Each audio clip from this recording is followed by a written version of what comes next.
Welcome to Harmon Field. It's playoff time in Northwest Arkansas. Fayetteville and Little Rock Central tonight in the first round of the Class 7A state playoffs. The Purple Dogs, the number 2 seed from the Class 7A West, and the Tigers are the number 7 seed from the Class 7A Central. Everybody made the playoffs this year. Of course, some teams didn't get to play, some teams opted out. But for Fayetteville, after an 0-4 start to the season, Blair Cartwright, this is a pretty good place to be in. Yes, it is, Matt Jones. It's always good to be in the playoffs, and the Purple Dogs have been playing very well, riding a 3-game winning streak headed into tonight, and who knows what to expect. This is just the 7th game of the season for Central. They missed almost a full month of action, so who knows what's going to transpire this evening. Central had a COVID issue within their team. I hate to call it an outbreak because of the contact tracing, and they're you cannot play football even if you don't have a lot of positive cases on your team. But they had an issue in October the 2nd. They couldn't play Fort Smith Northside. In fact, the reason that Fayetteville got to play Fort Smith Northside that night was because Northside's game against Central had been canceled. Fayetteville, of course, lost that game 33-30, but ever since then, Fayetteville's been playing like one of the best teams in the state. 4 out of their last 5 they've won, the only loss being to Bentonville. No shame there. For Little Rock Central, like you said, not as much as experience as the Purple Dogs coming into tonight. Fayetteville's played 9 games this year. Central's played 6. Yeah, and it's just, it's tough. It was tough finding some film just to watch on them. I'm sure it's been that way for the coaches, but, they're concentrating on themselves first and foremost, and you like the way this Bulldog team has improved each and every week. And I think it's safe to say that last week against Harbor was probably their best game of the season. Of course, when you talk about tradition in the state of Arkansas, there is no program with any greater tradition than the Little Rock Central Tigers. No. Former, Little Rock High School Tigers. They were this great team under Wilson Matthews. 32 state championships for Little Rock Central. They claimed 2 national championships from the 1940s and 1950s.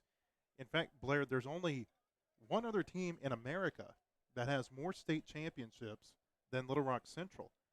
Playoff time, I know Central hasn't been quite as good as they've been in the past, but still you play Central in the playoffs, there's still kind of a little bit of a mystique there when you play this team this time of year. No question about it. What was their winning streak? It was like 60. Oh, I mean, they've had several. Yeah, it's many. Unbelievable. In the 1950s, 1940s and 50s, Wilson Matthews was their head coach, won 10 state championships in 11 years, left there and came up here to the U of A and became this great assistant coach for Frank Broyles. Now the Broyles Award is modeled after Wilson Matthews. Just an incredible legacy that he had there for Little Rock Central. Tigers led this year by third-year coach Kent Laster. Laster came to Central from Frisco Heritage High School down in the Dallas area. He was the offensive coordinator there for almost 10 years.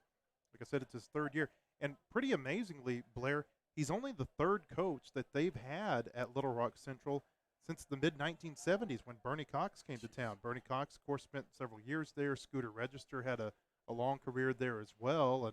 And now Kent Lasker trying to carry on that tradition. For Fayetteville, Casey Dick, the head coach, he's in his 2nd season with the Purple Dogs. And with a win tonight, he would bring his Fayetteville coaching record back to 500. And you think about where he was a little bit earlier this year, they were 6-10 in his tenure. And, of course, they've had this really nice bounce back over the second half of the season. For Fayetteville, it's been all about getting healthy. They've gotten a lot of players back, not necessarily in starring positions, but in areas where they've shored up their team. Defensive tackle at safety with a guy like Owen McCone. The big story tonight, though, for Fayetteville is they're going to be without Isaiah Satania. Satania, the all-state receiver for the Purple Dogs, or potential all-state receiver, hurt his ankle last week against Springdale Harbor after that great start against the Wildcats. He's not going to be able to go tonight. The hope is that maybe he can be available next week if the Purple Dogs can advance. And if they advance, Blair, they're going to have to just keep going through the 7A Central, it seems like. Springdale is going to play Conway tonight. The winner of that game will come up here to Harmon Field, assuming that Fayetteville can beat Little Rock Central. And for Fayetteville, it's another game against the 7A Central. You think back, Blair, to the start of the 2018 playoffs. Tonight will be Fayetteville's 24th game.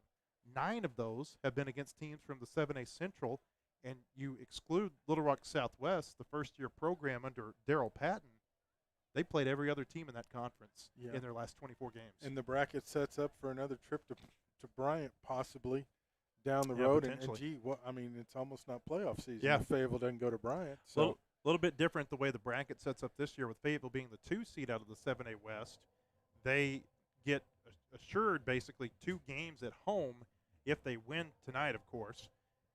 Then they would go to Bryant potentially in the state semifinals. Yeah, for a trip whereas to Little Rock. the last few years they've gone down there in the second round. But yeah, we're pretty accustomed with the Bryant Hornets. Yeah, but first things first, let's take care of Central, and I think a rematch with Conway would be quite intriguing. Yep. But then again, first things first, you got to take care of Central first. You do. Fayetteville's players lining up in the south end zone here at Harmon Field. Carrying a giant American flag tonight. Yes. Also a state flag and a flag with the Purple Dogs on it. And here they come.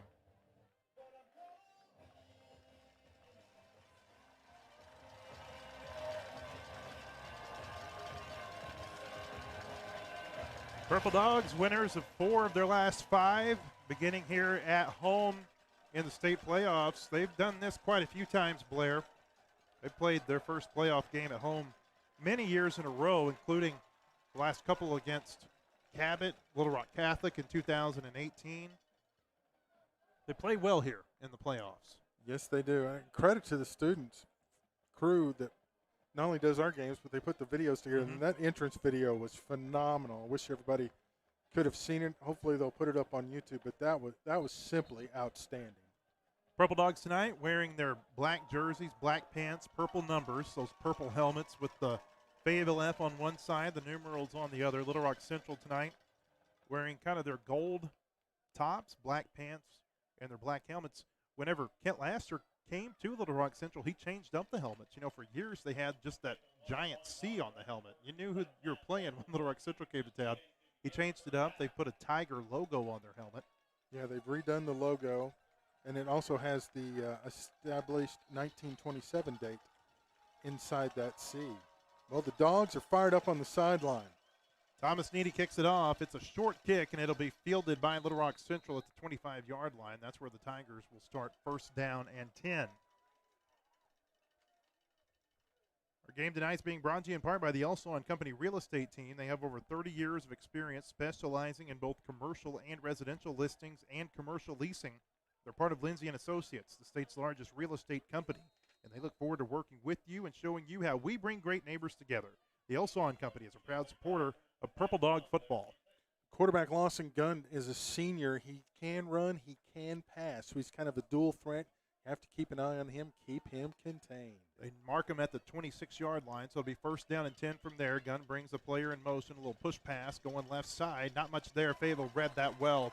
A gain of a couple out to the 28, and it'll be second down. On the tackle that time for the Purple Dogs was Sebastian Rodriguez. The receiver was Jonathan Benson. So good start.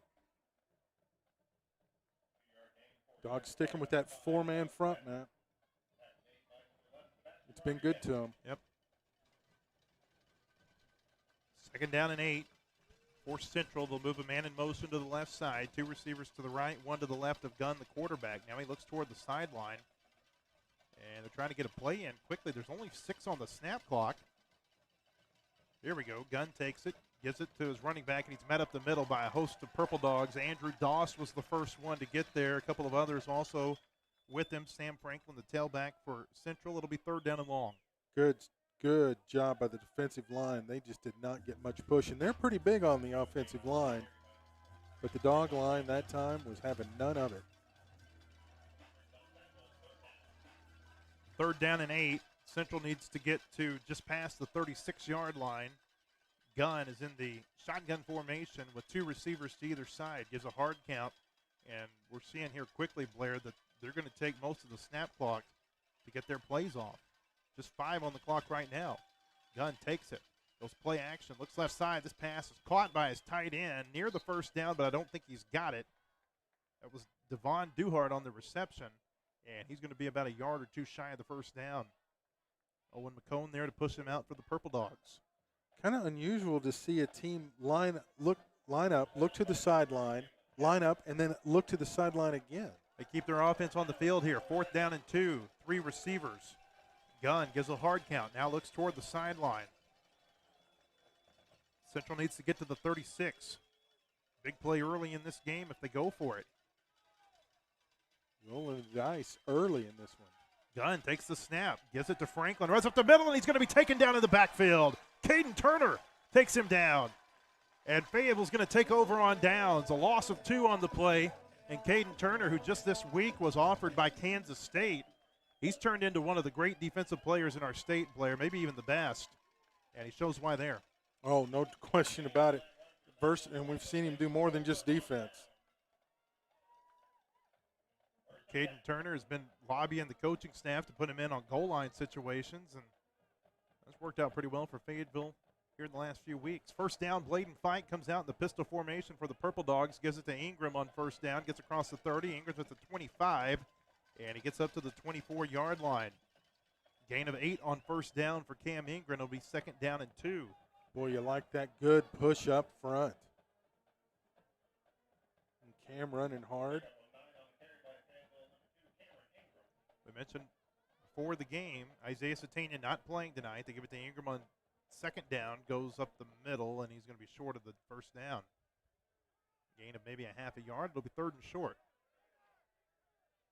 Here comes Caden Turner. Well, we haven't seen this player. We've seen him in goal line situations, but now they're going to bring him in a short yardage situation. You got to believe the ball's about to go to him. Yep. Give it to the torpedo. Yeah, Fayetteville's got to get to the 22-yard line.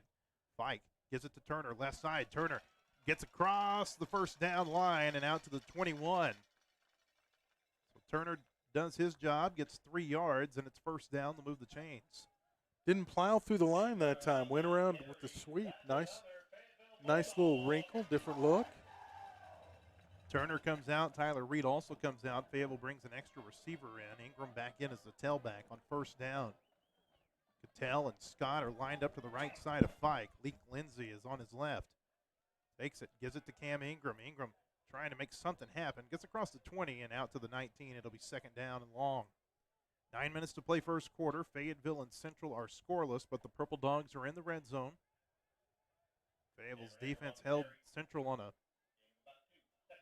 4th down attempt on the Tigers' first drive. Hopefully a harbinger of things to come defensively. Still haven't seen a pass from this Purple Dog offense. 4 receivers on the field now. Here we go. Fike looking right side toward the end zone. He's got Jalen Blackburn. He's got a touchdown.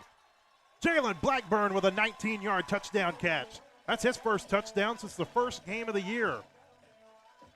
Beautiful. Great protection. And Jalen ran a great route and burned the defender. He was all alone in the end zone, and Blade just laid it in right to him. Great pass by Fike and a really nice catch in the air by Blackburn. Thomas Needy on to attempt the extra point. Bladen Fike will hold. Owen McCone is a snapper.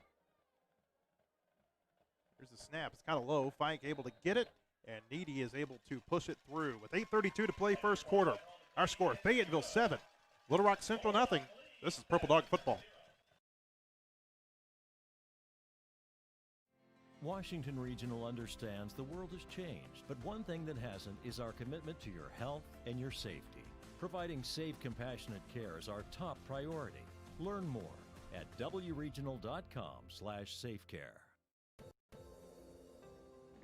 Help us complete the season. Please Just follow like all that, directives the by- Bulldogs are in front, Matt.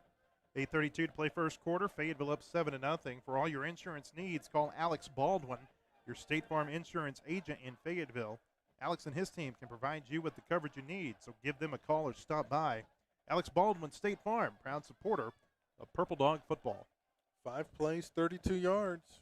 Capped by a 19-yard touchdown pass from Bladen Fike to Jalen Blackburn.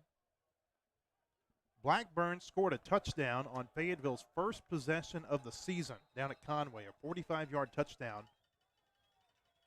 That seems so Yeah, it long does. ago. And he's been so good for him, too, Blair, that Yes. it's hard to believe that he hadn't cut a touchdown since then. High kick, and Central will call for another fair catch, and they'll start basically at the same point on the field they did their first possession. Blackburn had that big catch against Harbor last week. One of the key plays in the game last week, 4th down. Fayetteville went for it, threw it deep. Blackburn with a 34-yard reception. And got drilled as he made the catch. Just phenomenal. That set the Purple Dogs up with a first down and goal in that game. Well, we'll see what adjustments have been made after that opening possession. With the Bulldog defense, the way you're going, you just keep doing what you're doing. Make Central adjust. Lawson Gunn brings his offense back out on the field. 3 receivers. They bring a man in motion. Gunn takes the snap, trying to set up a screen. He's got Franklin the tailback, but he's not going to get much. In fact, he's taken down behind the line of scrimmage. Dylan Osborne on the tackle that time for the Purple Dogs. It'll be second down and long. Great job by Dylan. He had a huge game last week. Yeah, colleges took note too, Blair, in the last week. He's been offered by Southwestern College, also offered by East Central University over in Oklahoma. Osborne, a senior, hoping this isn't his last game with the Purple Dogs.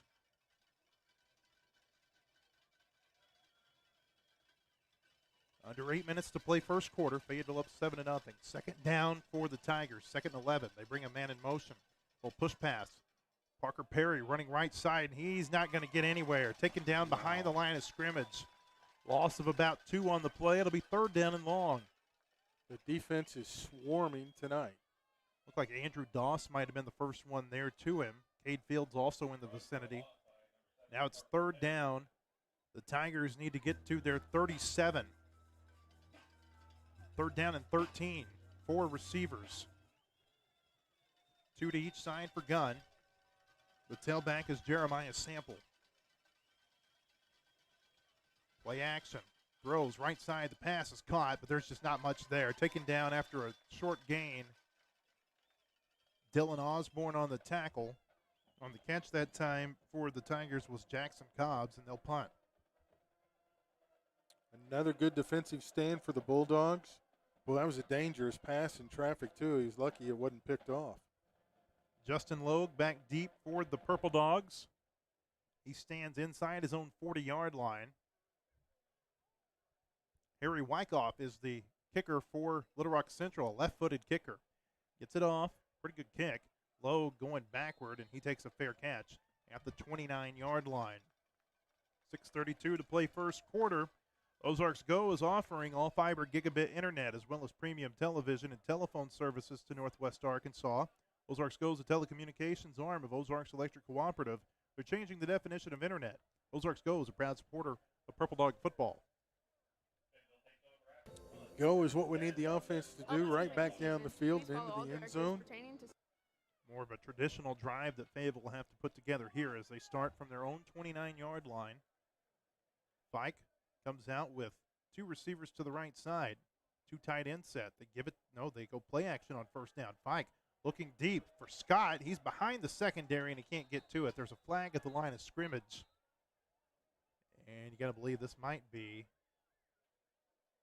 a hold. Scott got kind of tied up a little bit with the defender at the end. It is a hold against the Purple Dogs, so that'll move them back 10 yards. That is what we need to clean up from last week. Penalties were a bugaboo last week. 3 receivers to the right side here on first down for Fayetteville.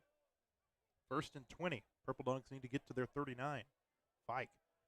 Central brings pressure. He gets away from it, rolls to his right, now throws deep down the field, and it's incomplete. Great diving try that time by Dylan Cattell, but he couldn't get there. It'll be second down and 20. Good job by Bladen to see the open receiver, but just let him just a little bit too much toward the sideline. But we're seeing there are holes there in that Central defense, and the receivers aren't getting open. Central tonight, Blair, we believe is going to be without Caleb Brown, who's one of their best players, cornerback, senior cornerback. He was not on the roster that we were given for this game. Fike on second down, steps up, he'll run across the 20, the 25, broke a tackle, gets across the 30-yard line, and makes it third and manageable for the Purple Dogs. Good run by Bladen. Nice little juke move, picked up a couple extra yards. 11-yard scamper, and it'll be third down and 9. I thought he got to the 31, actually. 5:51 to play. Clock runs first quarter. Fayetteville up 7-0, trying to extend this drive. Got to get to the 39-yard line. 3 receivers to the right side of Fike. They've got a receiver to the left as well. Fike, plenty of time. Throws right side. The pass is caught. Link Lindsey's got the first down across the 40. And still churning and gets out to the 45-yard line. Nice second effort that time by Link. That's a 15-yard catch. And a first down for the Purple Dogs. Actually had a couple receivers there to choose from that were open. Link Lindsey's really started to come on the last few weeks, up to 227 receiving yards coming into the night. Remember, he didn't play for several games at the start of the year. Here's Conley Hudson on first down, gets outside at midfield. Hudson's at the 40. He's at the 35, the 30, and he's pulled down from behind after a big run into Central territory. They'll mark him out at the 27-yard line. Gain of they'll mark him at the 28, I'm sorry, Blair. So that's a gain of 27 for the Purple Dogs. I was wondering, you usually spit that yardage out. You do the math real fast. I was like, whoa, no, is he stumped? Hey, that was a great run and a hard run by Hudson. That's what we need. They line up 2 tight ends to the right side of the formation again. 2 receivers to the left. First down inside the Central 30 at the 28-yard line. Play action. Fike rolling to his left. Throws. The pass is caught. This is Reed across the 25, the 20, the 15, and he's inside the 10-yard line.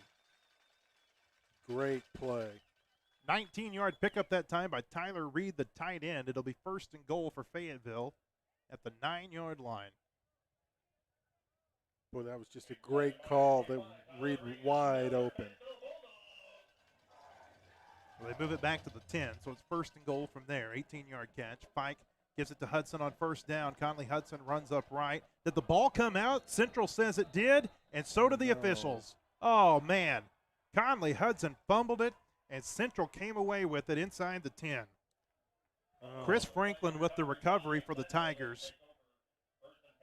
And you hate to see that happen for Fayetteville after such a great drive to get inside the red zone.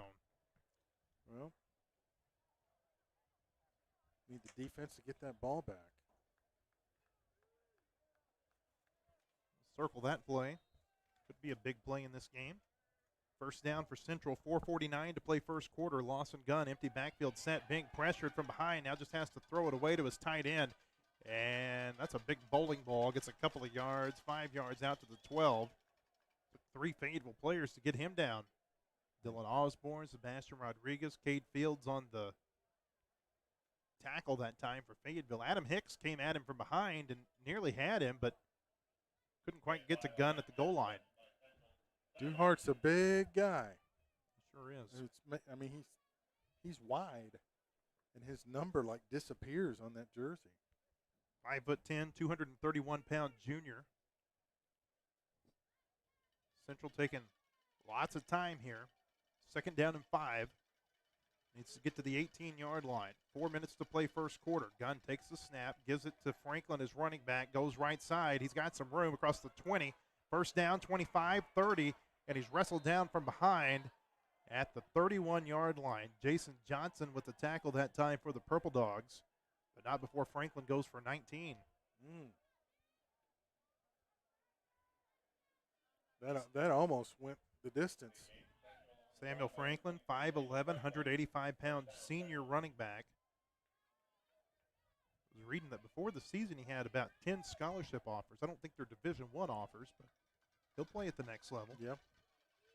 Well, they had success early against North Little Rock and moving up and down the field. They just couldn't punch it in. He had 104 yards and a touchdown in that North Little Rock game.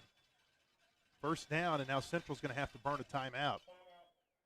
Play clock was running down, and I don't think Gunn would have gotten it off if they hadn't taken a timeout. We'll take a quick one, too. 3:25 to play first quarter. It's 7-0 Fayetteville. This is Purple Dog football. Help us complete the season. Please follow all directives pertaining to seating requirements, face coverings, and social distancing.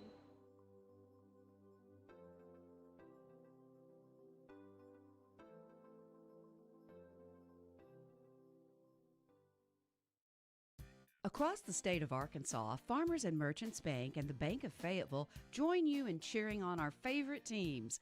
We applaud that extra effort that makes our schools and activities an important part of our communities, more now than ever. Working as a team to make our communities better by helping you reach your goals. That's what happens at Farmers and Merchants Bank and the Bank of Fayetteville, home of me banking. Member FDIC.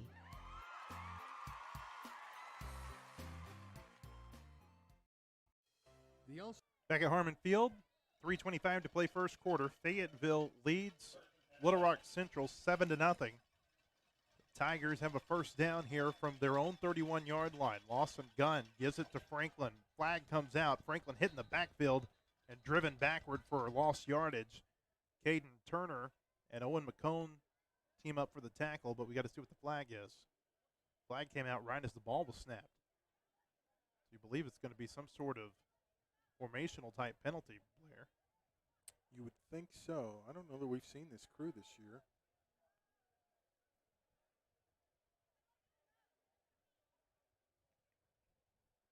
Illegal formation against the offense. 5 yards from the previous spot. Replay first down. Interesting that Casey Dick takes the penalty there because it was about a 2 or 3 yard loss. Would have been second down 12, maybe 13. Yeah. Be first down and 15 after the penalties marked off. 3:19 to play in the first quarter. Central with the first down from its 26-yard line. It's so unusual to see a team look over to the sideline twice, every time. Taking up so much clock in between their plays. Gunn in the shotgun formation, takes it. Throws right side. The pass is caught across the 30 and out to the 33. Caden Turner on the tackle that time for the Purple Dogs. It was Duhart with the reception. Jason Johnson got some air, and I thought he was going to knock it down at the line of scrimmage, Blair, and give Gunn some credit for getting it over his long arms. Yeah. Pretty good pass. Well, they haven't tried anything deep. It's just been little screens. Johnson going up against Macklin Thomas, their big right tackle. Thomas is committed to play football at Arkansas State. They shuffle it to Franklin across the 40. Franklin's across the 45 midfield, and there he goes at the 40 of Fayetteville, breaks a tackle, but he's run out of bounds.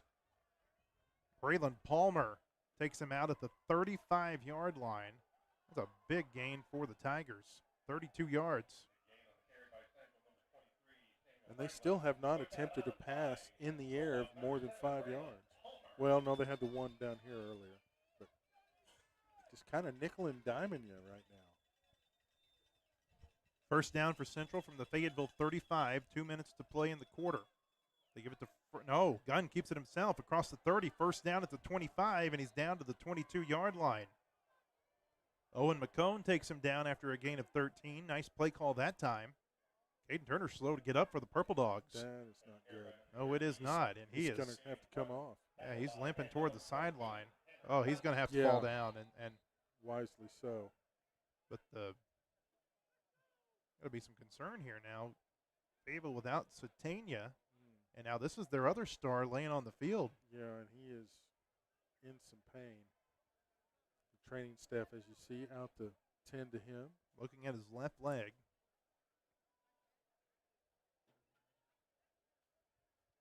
Caden Turner has been so good for the Purple Dogs. Mentioned he got that offer this week from Kansas State.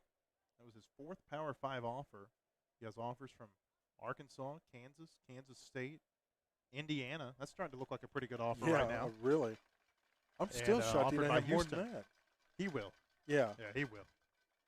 Yeah, I wonder how much some of it is, Blair, that he's just – schools just aren't able to get out and evaluate right now. Well, that's true. That's true. That's a good point. Because with the type of season that he's having, you feel like he should have 15, 20 big offers right now. First down from the 22. The gives up the middle, and Fayetteville reads it well. Jason Johnson takes him down in the backfield. That was Jeremiah Sample on the carry for the Tigers. Got to wait to see where they mark it. He's actually going to get a pretty favorable spot back at the line of scrimmage. Wow. It'll be 2nd and 10. Central gets back to the line quickly. And now they take their time. Minute 19 to play in the correction. Well, now there's a difference between the clock on the scoreboard and one on the field. Let's see what's up with that. under a minute 10, I think.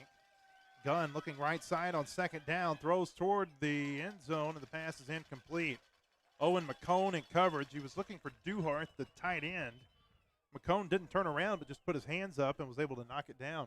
Third down. Now the clocks are synced back up, a minute and 1 to play in the quarter.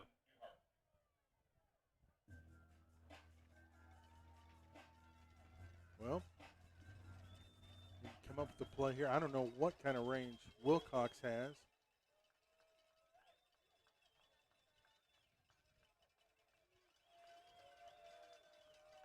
Third down and 10 for Central. They've got to get to the Fayetteville 12. Two receivers to the left, one to the right. Fayetteville brings a blitz. Gunn throws. Duhart with a great catch across the 10. He's at the 5, and it'll be first and goal. Duhart did a great, that was Franklin, I'm sorry, was the receiver. Franklin, the running back, was the one who went behind and made the catch. First down and goal from the 4-yard line. Here's the give. Franklin hits a Fayetteville defender, bounces off, but he can't get away from the next one. Taken down at the line of scrimmage. It'll be second down and goal. Adam Hicks on the tackle for the Purple Dogs. Was that a photographer's flash going off over there on the right sideline? Certainly looked like it. Surprised nobody said something to him. Second and goal. 25 seconds to play in the quarter. Clock running. Little Rock Central at the Fayetteville 4.5-yard line. Gunn gives it to Franklin again up the middle, fighting for yardage, but he's not going to get there. A couple of yards out to the 2. Dylan Osborne and about 8 of his teammates on the tackle. It'll be third down and goal. Good job of holding him out. And I think if Central's going to get some production in the run game, they're going to have to do it to the outside, Blair. Fayetteville playing really well up the middle in the first quarter. 12 minutes are in the books. It's the end of the first quarter, and Fayetteville leads Little Rock Central 7-0. This is Purple Dog football. The Elson Company Real Estate Team has over 30 years of experience specializing in both commercial and residential listings and commercial leasing. Let Kurt, Andrew, and Brooke help you meet your real estate needs by calling 479-527-8865 or visiting their website at elsawco.com. As part of Lindsay & Associates, the state's largest real estate company, they look forward to working with you and showing you how we bring great neighbors together. Elson Company and Lindsay & Associates, proud supporters of the Fayetteville Bulldogs. At Slim Chickens, we're known for our... Back at Harmon Field, time for the State Farm Player of the Week. And this week's Alex Baldwin State Farm Player of the Week, Adam Hicks. Adam had 5 tackles, 3 for a loss, and a sack in the win over Harbor last week. Congratulations, Adam Hicks. This week's Alex Baldwin State Farm Player of the Game. Alex has sponsored the Bulldog Player of the Week since 2013. We appreciate his support of Purple Dog football. And a reminder for all your insurance needs, call Alex Baldwin, your State Farm insurance agent in Fayetteville. Visit his website at alexbaldwin.com. Big play in this game coming up as Central faces a third down and goal from the Fayetteville 2-yard line. And Blair, yes, they went for it on fourth down on their first drive from their home 35. You got to believe they might be going for it here if they can't get it on this play. Yeah, I mean, this is playoff football now. It's field goals aren't necessarily going to cut it. Central's playing a different center tonight than we've seen them in the past. Franklin goes up the middle again, fighting for yardage. I think he might have gotten it, Blair. Touchdown, yeah. Central. Purple Dogs got there initially, but they couldn't take him down, and Franklin's second effort gets him in the end zone. And the Tigers are an extra point away from tying this game up. Well, their offensive line had more of a push on that drive. I'm sure they had a little stern talking to after the first possession. Big key in that drive, too. Caden Turner was off the field for Fayetteville. Yes, He's good walking point. around with his helmet on. So it'll be interesting to see if he comes back into the game. Wyckoff, extra point, is good. Fayetteville made a heck of an effort to block that. Ryan Maxwell came leaping through. And with 11:56 to play before halftime, we're tied at 7 apiece. Farmers and Merchants Bank and the Bank of Fayetteville know about teamwork. They do it every day with Me Banking that gives customers a here-for-life experience. Farmers and Merchants Bank and the Bank of Fayetteville, member FDIC, and proud supporters of this Purple Dog broadcast. Well, let's see, that drive, 92 yards in 12 plays. The winner tonight plays either Conway or Springdale next week. That game, Conway 21-0 right now. Oh, wow, already? Yeah. Jeez. A couple of other scores from around the 7A. Springdale Harbor leads Fort Smith Northside 7-0. That game just ended the first quarter. That'll be a good one, I think. And North Little Rock leads Fort Smith Southside right now 14-0. Yeah, that could get out of hand pretty quick. Bentonville is not playing tonight. Little Rock Southwest opted out of the playoffs, and so Bentonville's got a first-round bye. And then unfortunate news yesterday, Blair, where Bentonville West had to forfeit the playoffs, and so Little Rock Catholic gets a bye into the second round. Yeah, they were one of 4 teams. Yeah. Or 5, actually, and one has forfeited next week. It's a live ball, kick along the ground. Fayetteville does a good job of coming up and recovering it, and they'll start at the 29-yard line. Yeah, Benton in Class 6A, that was the big one. They had to forfeit their playoff appearance. I think they were the state runner-up last season? Or Yes. state champion? Yes. Let's see, Benton. That's a great program. Yeah, Earl, Parker's Chapel, and Johnson County Westside all County had to Westside, yep. pack it in.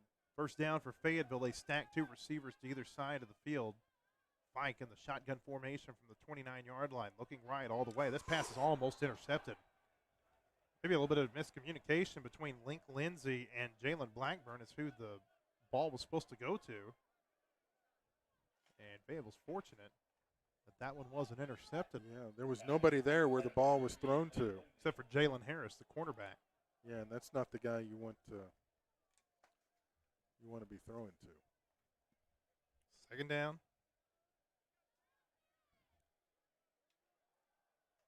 11:51 to play before halftime. Bladen Fike goes play action, rolls to his left. He's got a receiver here. This is Holiday across the 35, the 40. Major Holiday at midfield onto the central side of the field. Pushed down at the 49-yard line. Gain of 22 for Holiday. We've seen him get more into the passing game the last several weeks. That's one of his biggest receptions of the year. Yeah, I mean, they have a great depth at receiver and running back. Good to see everybody get involved. He is a difference maker at tight end. He's got great hands. First down from the Central 49, run play. Ingram spun around, gets away from the first, but he won't get away from the second or third. Taken down in the backfield, back on the Fayetteville side of the field. Michael Fells on the tackle for the Tigers, also Evan Marbley. Loss of 2, it'll be second down and 12. Central is being more aggressive, sending more guys at the line of scrimmage toward the backfield. Maybe a little bit of a surprising score here. Cabot 20, Rogers nothing. Whoa. Second down, Fike looking. He's got Tyreek Scott across the 40. First down to the Central 35-yard line and knocked out of bounds at the Tigers 33. 18-yard reception for Tyreek Scott. One of his biggest catches of the year. And so Fayetteville's getting some production in the passing game, Blair, from players who haven't necessarily done it a whole lot this year. Which is what you're going to have to do with Satania out. Guys have got to step up. And is often the case in the playoffs, too. Everyone's got to step up and contribute. 11:01 to play before halftime. Bladen Fike goes play action and just has to throw it away. Jackson Cobbs read that play really well, and he had a free rein on Fike. Good job that time by Bladen just to get the ball away and not lose any yardage. Yeah, they have turned up the blitz package a lot more, and it's given Fayetteville some problems. Seems like they're reading those Fayetteville play actions pretty well. 3 receivers left side on second down and 10. Fayetteville needs to get to the 23. Fike facing the blitz, throws it deep down the field. He's got Cattell, and he overthrew him. Dylan Cattell tried to make a basket catch in the end zone. I don't know if it was an overthrow, Blair, or if Cattell just kind of slowed down too fast. It looked like he had a little trouble trying to pick the ball up, too, when he was looking back. So, but those plays are there. It's just execution needs to be a little crisper. Third down and 10 from the 33. Fike looking left again, throwing toward the end zone. Now that's miscommunication, and it's incomplete. Yeah, I'm not sure who the intended receiver on that was. Looked like he was going back for Cattell, and that Cattell came back toward the line of scrimmage on a curl, and I think Fike expected him to go on a go route. Yeah. But the opportunities are there. 4th down and 10 for the Purple Dogs. Big play here from the 33. They've got to get to the central 23-yard line. Fike looking. Now rolls to his left, being pressured. Has to throw against his body toward the end zone, and it's incomplete. Nobody in the neighborhood. And the central defense holds Fayetteville again deep on their side of the field. And the Tigers are going to get the ball back with 10:35 to go before halftime. He was just trying to throw the corner. I don't know if his receivers knew he was in trouble. Well, those are the plays, Blair, that kind of start to accumulate in a game, and a little bit of a nervous energy, I feel like, here at Harmon right now on the Fayetteville sideline. Caden Turner's back on the field. That's good to see. Yeah, this is a big drive here. Empty backfield set for Central. They push pass to Franklin. Franklin's across the 35 at the 40. A flag comes in. He's got 9 yards out to the 42. Now there's 2 flags at about the same spot on the field, and this is going to be against Central. Holding on the offense. 10 yards from the spot of the foul. Replay first down. They don't give numbers.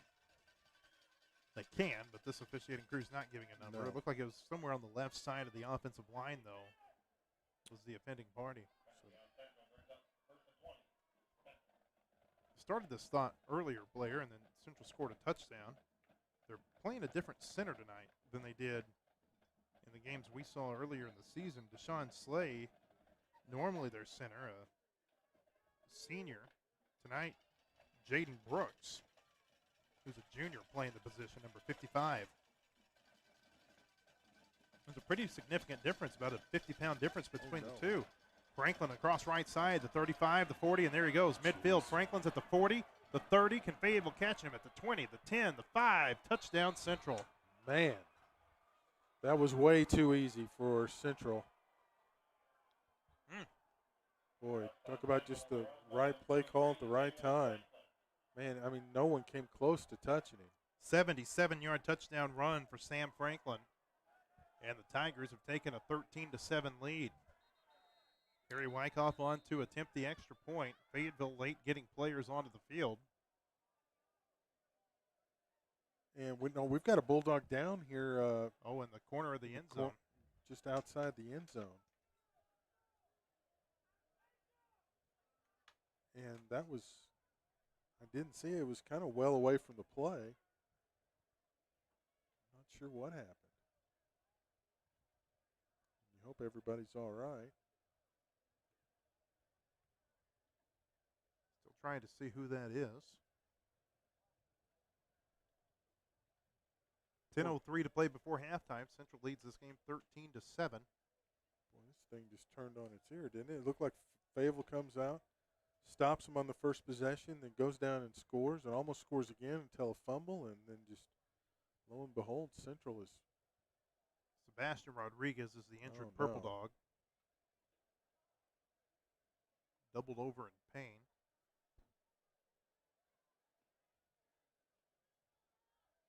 He's walking back toward the sideline. Good news is he's walking under his own power, so that's.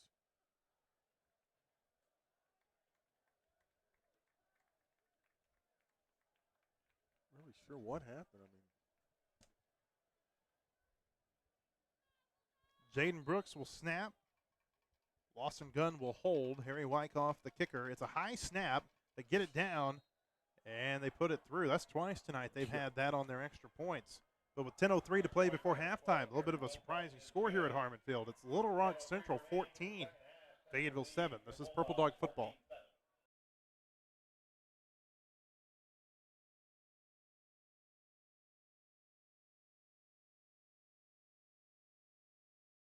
At Slim Chickens, we're known for our 100% all-natural buffalo wings. Fresh, delicious, and fried to perfection. Now available in 2 new dry rub flavors. Our house favorite, Cayenne Ranch, blends cool with a kick of cayenne. And lemon pepper brings tangy zest and a punch of black pepper. But hurry, get them while you can. Whether you're driving through, ordering online, or picking it up curbside, Slim's has you covered. Download the Slim Chickens app and order online. At Park Hill. Back at Harmon Field, 10:03 to play before halftime. Fayetteville trails Little Rock Central 14-7 after a 77-yard touchdown run by Sam Franklin. Central's not going to give Fayetteville a chance to return it. The Purple Dogs have to fall on it, and they'll start first down from their 28.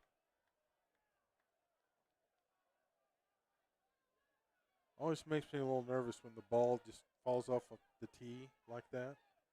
The kicker's got to readjust it. It's not windy. How's this for a second quarter score? I'm sorry, Bryant 14, Rogers Heritage 7. What? Yeah. Oh my goodness. No one saw that coming. I don't think that score is going to last. No, but still. From the 28-yard line, Central late getting a player on. Fike gives it to Ingram, first down run for about 2 yards. And it'll be second down and 8. Got to find a way to get the momentum back. It is almost as quiet as church on Sunday in Harmon Field right now.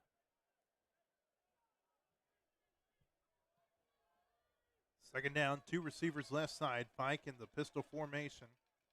Goes play action, being pressured. Now has to roll to his left. Still has to get away. Throws over the middle, and that pass is caught. Link Lindsay at the 40. Lindsay's at midfield on the 40 of Central. The 35, the 30, and Link Lindsay with a huge gain down to the Tigers' 28-yard line.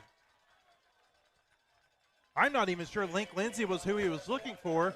Tyler Reed leapt up, thought maybe it was coming to him, and Lindsay came out of nowhere. Yeah, I was going to say, do you think it looked like Reed was the intended target, and it might have been a little bit of an overthrow, but Link was there. 42-yard catch for Link Lindsay, most of it after the catch. Hey, we'll take it, however. Fike gives it to Ingram, running left side. Ingram's at the 25, and he's taken down at the 23-yard line. Cam Ingram, recently offered by Arkansas Tech. A lot of Purple Dogs have been getting college offers this week. You know, understandably, they can't all be too. Division I offers, No. but it's a big deal for these players to get yeah. these offers. Second down and 5. Extend your career and get an education at the same time. Not a bad. It's a win-win. Fike, play action. Looking, now has to roll to his right. Throws toward the end zone. He's got Scott, but he overthrows him. And now it'll be third down and 5. Had a man short, too, if he wanted to dump it off.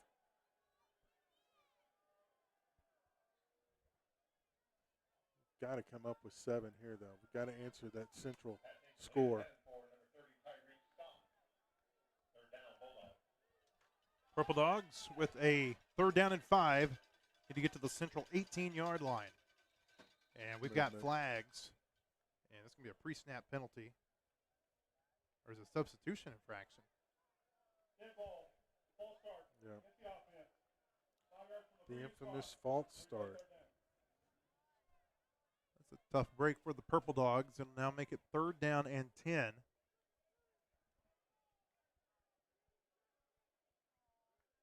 Fayetteville's got to get to the Central 18-yard line. Fike with 3 receivers right side. Ingram's the tailback. Tyreek Scott lined up to his left in the boundary. 8.5 minutes to play before halftime. Another big play here for the Purple Dogs. Fike over the middle. The pass is caught by Scott at the 10. Scott spins off a defender at the 5, but he's not going to get there. Still a huge gain for the Purple Dogs. Second really great catch tonight by Tyreek Scott. This one goes for 23. Let's say 22 to the 6, and so it'll be first and goal from there. Outstanding catch.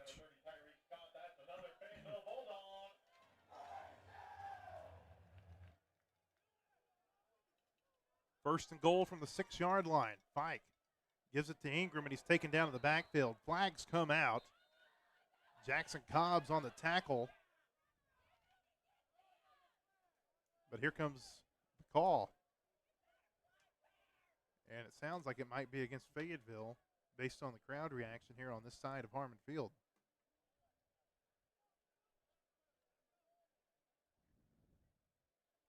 Looks like they're looking toward the central sideline, Blair, to see if they want to accept it.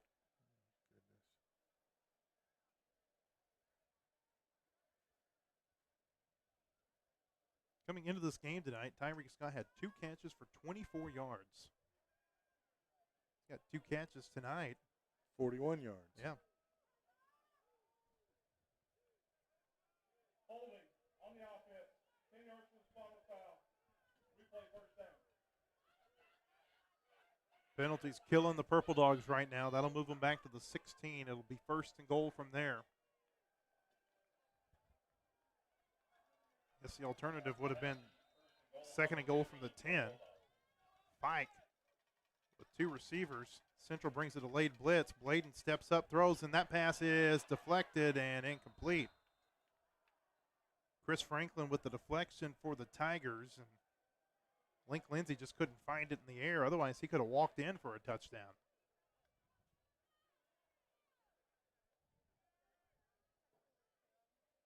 Bladen Fike has been really accurate this year, Blair, but it seems like he's kind of struggling with that right now early in this one. Yes, he is. 2nd and goal from the 16. Fike with 4 receivers. Central brings the pressure from behind. Good pickup that time by Ingram. Fike rolling to his right. Still looking, now runs across the 10. He's out of bounds near the 6-yard line. So Bladen Fike, a lot of running to get 10 yards, and it'll be 3rd and goal for the Purple Dogs. A little bit more manageable situation from the 6-yard line. Blackburn comes out. Holiday comes in as a tight end. Be a good time to go back to Major right now, and maybe on a little screen. They'll mark him out at the 7, so it was a 9-yard pickup.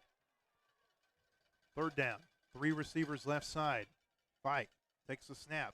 Looking left all the way. Plenty of time. Now he has to roll. Still looking. Bladen Fike going to be taken down in the backfield. Back at the 13-yard line. He just held on to the ball way too long, Blair. On the sack that time for the Tigers is Credarian Whitaker. And now Thomas Needy and the field goal team have to come out. Yeah, you've got to have a clock in your head, and you've got to think when you reach definitely 5, you got to get rid of it, run something. 30-yard field goal attempt upcoming for Thomas Needy. He's 4 for 7 this year. He's made one from 33. Fike will hold, puts it down. Needy's kick is no good. He pushed it left. And they start to accumulate, Blair, all the missed opportunities. Fayetteville with 3 of them now. 2 times have gotten inside the 10 and come away without points. Goodness. 7:02 to play before halftime. Little Rock Central leads 14-7. The Park Hill Clinic for Women has proudly served over 4 generations of women since 1965 with comprehensive medical care with 2 locations in Northwest Arkansas. A lifetime of comprehensive, compassionate care is the mission of the Park Hill Clinic for Women. They're a proud sponsor of this Purple Dog broadcast. Fayetteville needs a big play from its defense. In a big way. 1st down for Central from the 20. Gunn gives it up the middle, and there's 3, maybe 4 yards. Good second effort that time by the Tigers. Caden Turner on the tackle. It was Franklin, the running back. They'll give him 5 yards. It'll be 2nd down and 5. He's already 8 carries, 101 yards. And 77 on the touchdown run. Yep. Clock runs, 6:34 to play before halftime. Gunn gives a hard count, now looks toward the sideline. 14 on the play clock. He's got 2 receivers right, 1 to the left. Franklin behind him. They give it to Franklin, running right side. Fayetteville reads it well, and he's taken down at the line of scrimmage. Guess who? What a hit by Caden Turner. Wow, that was a jaw dropper. Whew. We've seen him deliver a few this year, Blair, but I don't know if Not we've like seen one that. like that. Phew. He got torpedoed. Holy cow. Oh, man. 3rd down and 5. It's a quick snap. Central wasn't ready for it. Gunn runs right side. He's going to be run out of bounds. No flags. He tried to give a hard count, Blair, and the center, we talked about him having a new center in there. He snapped it before Gunn was ready for it. And Central's fortunate that Gunn caught it because Fayetteville's defense was running on the snap. Yeah, half their offensive line didn't even move. That's a big break for the Purple Dogs, a mistake for the Tigers. Loss of 1 back to the 24, 4th down and 6. And for the first time tonight, Central will punt the ball. Second time. Wyckoff back to punt the ball away. Logue will return for Fayetteville. He stands on his 41-yard line. Wyckoff against the rush, gets it off. Not a great kick. It'll take a bounce. Logue will take it at the 37-yard line, and it'll be taken down at the 39. Pretty good pressure on the punter. Chris that Franklin time. is injured for Central. He hurt his shoulder when he took Justin Logue down, and he's down in a lot of pain. Well, you hate to see that. Franklin's having a really nice game for the Tigers. Fayetteville trainer's out to look at him. Central trainer running across the field. Franklin, just a sophomore, really good-looking linebacker for Central. And while they take a look at him, we will remind you that tonight's game is being brought to you in part by the Elsaw and Company Real Estate team, which has over 30 years of experience specializing in both commercial and residential listings and commercial leasing. They're part of Lindsay & Associates, the state's largest real estate company, and they look forward to working with you and showing you how we bring great neighbors together. The Elsaw and Company is a proud supporter of Fayetteville football. Franklin walking off the field. That's good to see. Just landed awkwardly, Blair, on his left shoulder when he brought Justin Logue down.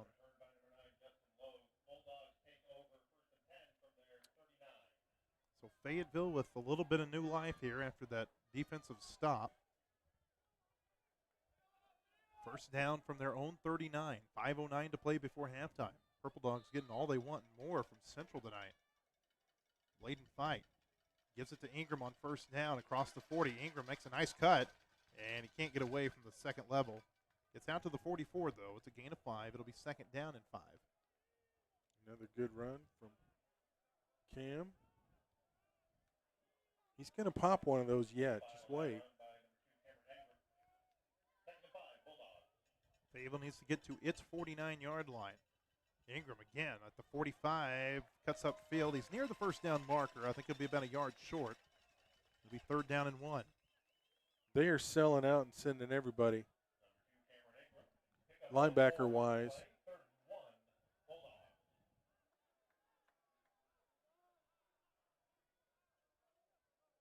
See if they do it again or try to stay back, anticipating a pass. Fayetteville from its own 48, third down and 1. They give it to Ingram. He's got the first down across midfield. Falls forward to the Central 46-yard line. Gain of 6. That'll move the chains. And Fayetteville, the passing game hasn't been working too well tonight. They're getting something here with Ingram. We'll be interested to see if they keep riding him. Yeah. Not a bad thing. If it's working, keep doing it. From the 46, they give it to Ingram again. Left side, breaks a tackle across the 40. He gets 8 yards out to the 38. That was a face mask, and they didn't call it. Nice run. Casey Dick has got his arms out. He certainly wanted that call. Good grief, it was pretty evident. Sorry, that wasn't Casey. That was an assistant coach. I see Casey down there with his head shaved tonight. Yeah. Second down. Fike gives it to Ingram again. First down again. Out to the 35-yard line. 5 straight runs for Cam Ingram on this drive. It started back at the Fayetteville 39, and they've moved forward for 26 yards. It's his 10th carry, 41 yards. These are hard yards tonight for Cam. They keep that 2 tight end set, 2 receivers to the right side. First down from the Central 35, 3:11 to play before halftime. Fike gives a hard count, now looks toward the sideline. I wonder, Blair, if they're trying to set him up for a play action deep. Yeah.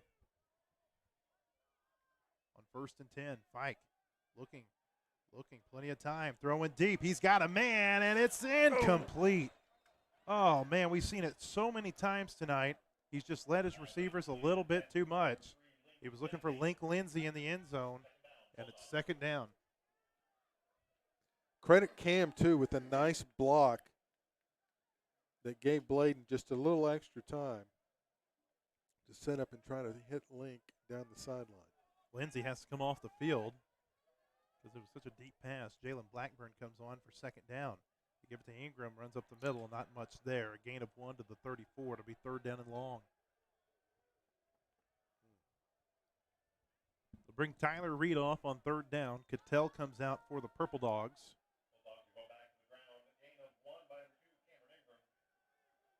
Of course, with Satania, you kind of have to change the playbook up a little bit because so many plays kind of designed with him in mind. They bring the tight end out, Holiday, and boy, look at this. They just brought in their sophomore receiver, Easton Frazier. He's the one who had that long touchdown catch late in the game a few weeks ago. Fike over the middle, throws, pass, caught by Scott. First down to the 20-yard line. Tyreek Scott is having the game of his life tonight. Great catch. On third down and 9, he comes up with 14. Big time catch by Tyreek. Fayetteville's back inside the red zone. 3 catches, 55 yards. Purple Dogs have been inside the red zone 4 times tonight, only come away with 1 score. Fike on first down, rolling to his right, plenty of protection. Now starts to break down. He'll run it. He's out of bounds, and they're going to get a holding call. Yeah. Oh, man. That play was no good on all sorts of levels.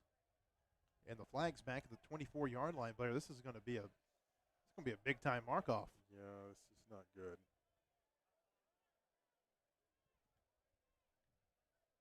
Holding against the offense. 10 yards from the spot of the foul. Replay first down.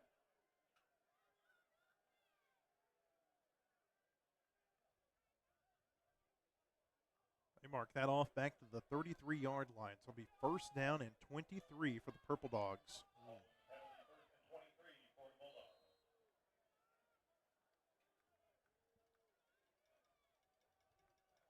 Fayetteville with 3 receivers, 2 to the left on the open side of the field. Fike takes the snap.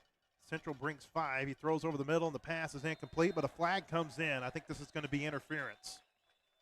He was looking for Dylan Cattell. Quincy Caruth was on the coverage for the Tigers. Cattell fell down, but I think he might have been pushed.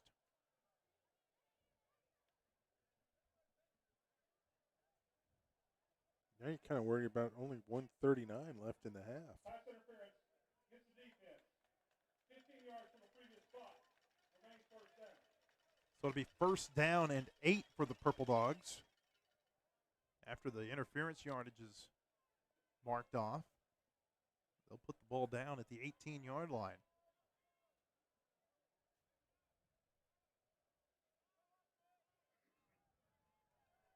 First time tonight, I think that Fayetteville's benefited from a penalty. 3 receivers left side, 1 to the right for Fike. Takes the snap. Central brings the pressure, throws over the middle. The pass is incomplete. He was looking for Cattell. Nice coverage that time by the Tigers. Channing Foster knocks it away. It's second down. Yeah, it was very good coverage there.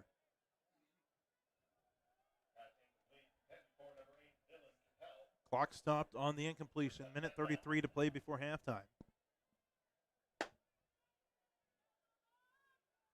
It has been tough going so far for Fayetteville. Fike takes the snap, goes play action, and now we've got flags, and I think this is going to be a procedure penalty against the Purple Dogs. Geez. Dead ball. Ball start against the offense. 5 yards from the previous spot. Remains second down. Looked like it might have been Hank Kelly, the right guard, Blair, who moved. And now it's second down and 13, just kind of like a ping pong match. Yeah, 5 Back and penalties forth, already yeah. I mean, on the it's Dogs. Just on this, just since they got a first down at the 20, there's been a hold, a pass interference, and now that illegal procedure. On second down, goodness. Central brings pressure, and the pass is caught by Ingram, but behind the line of scrimmage. That's a big loss. Back to the 27-yard line. And now it's going to be third down and 17 for the Purple Dogs. Just nothing going right. They're having trouble picking up Central's pressure right now. Minute 4 to play before halftime. 3 receivers left side. Purple Dogs facing third down and 17. Fike looking. He's got to get rid of it. Now he runs across the 20. Fike's at the 15. He's got the first down across the 10. Give Bladen Fike a lot of credit. He held on to the ball too long, but then he was able to do something with it. He gets 17 on 3rd and 17, and it'll be 1st and goal for Fayetteville with 48 seconds to play before halftime. And was that Reed with a great block downfield that allowed him to get to the first down marker?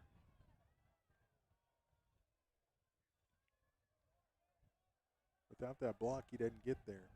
I think Fayetteville's quarterbacks do a really nice job once they get to the sideline this year to get maximum yardage. Fike throws left side, pass is incomplete. Scott got his hands on it, but he couldn't hold on when he was hit. Travis Weston knocks it loose. It's 2nd down. Clock stops on the incompletion. 43 seconds to play before halftime. I like the play call. Those crossing routes are just so hard to defend.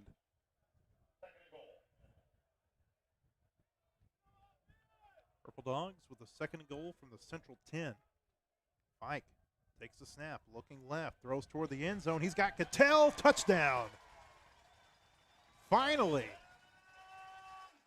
Fike and Cattell have been trying to hook up all night, and it just hadn't worked out, but this time a perfect pass. Cattell makes a great catch, and the Purple Dogs are a PAT away from tying this up. Boy, just what the doctor ordered. He was all alone. Sometimes that's the harder pass to catch when you're all by yourself. Owen McCone will snap. Fike will hold. And Thomas Needy has tied this game up with an extra point. 38 seconds to play before halftime. It's Fayetteville 14, Central 14. This is Purple Dog football. At Park Hill, the safety of our patients and staff remains our top priority. We are continuing to schedule in-person and telemedicine appointments. All OBGYN, primary care, counseling, and nutritional appointments remain available for patients to schedule. If you have any questions or concerns regarding an upcoming appointment, please call us at 479-521-4433. Park Hill Clinic for Women, a lifetime of comprehensive, compassionate care. Back at Harmon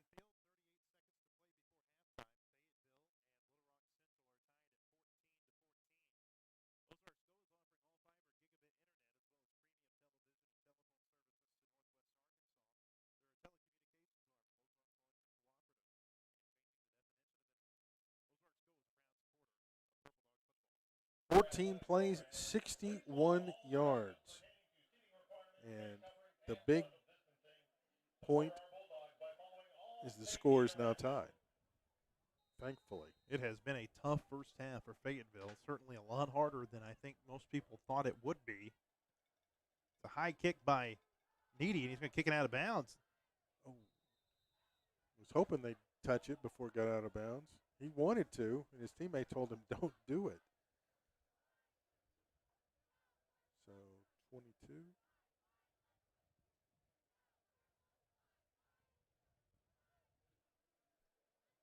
Both teams have timeouts left. Central's got 2, Fayetteville's got 3, and so it'll be interesting to see how they play it here with just 38 seconds to go before halftime.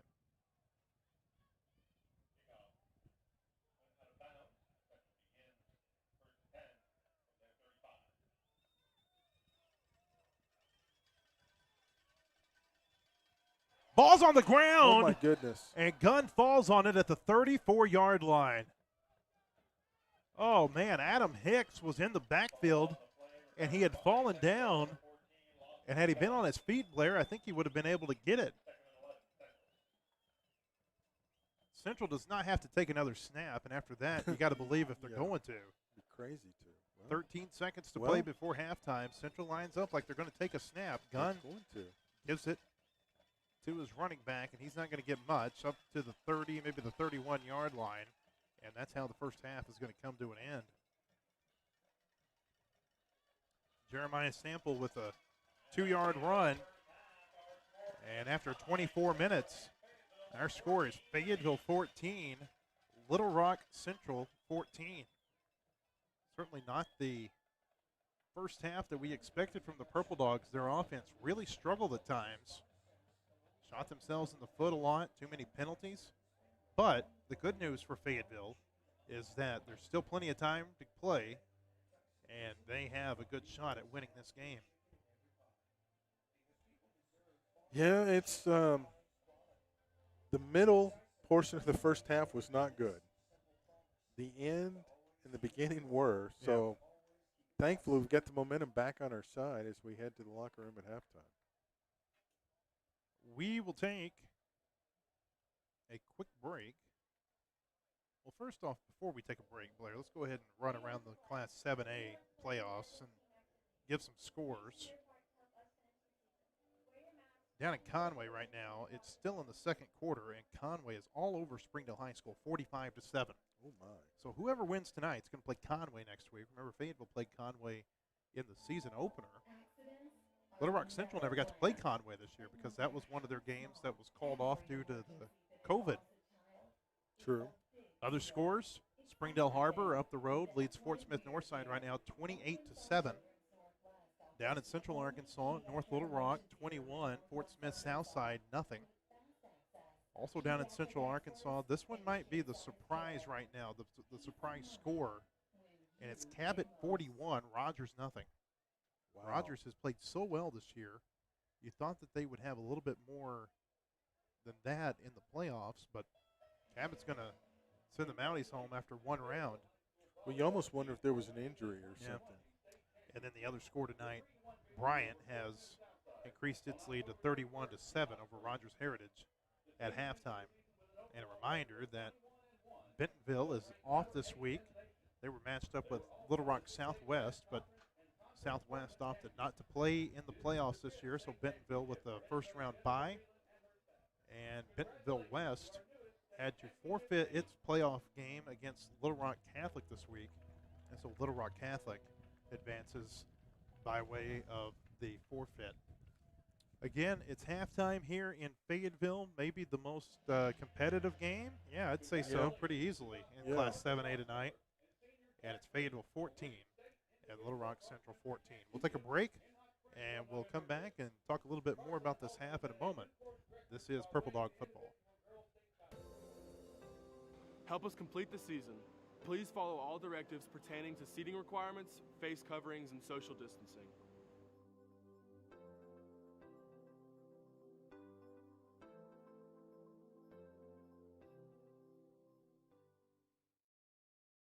Washington Regional understands the world has changed, but one thing that hasn't is our commitment to your health and your safety.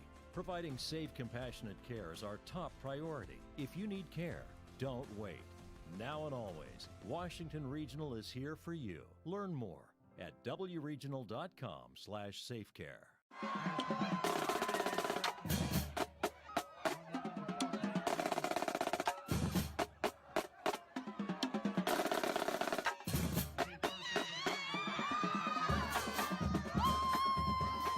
Are you looking to buy or sell a home in Northwest Arkansas?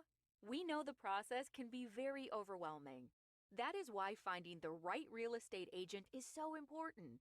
Look no further. Elsaw & Company is here to help. Our proven track record, strong negotiation skills, and experience in the market are your keys to a great buying or selling experience. Contact us today and give us the opportunity to earn your trust and your business.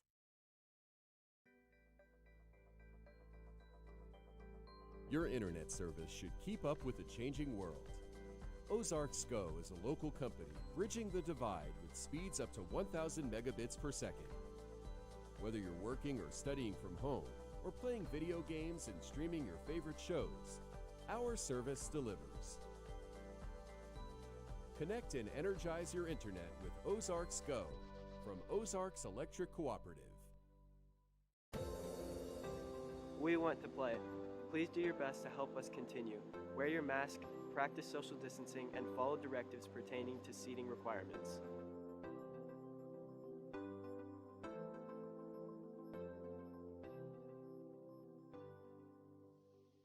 Slim Chicken's new dry rub wings are where it's at.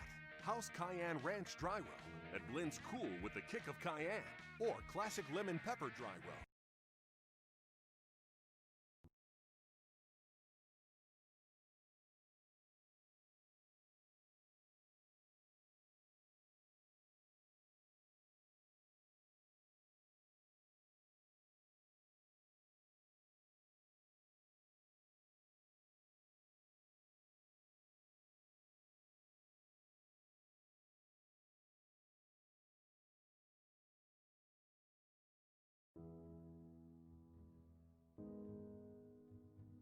His home name was Bub, B-U-B. He was such a brutal guy on the field, they started calling him Bull because he could not be brought down by a regular tackle. He was a fantastic football player. He was very athletic, very physical.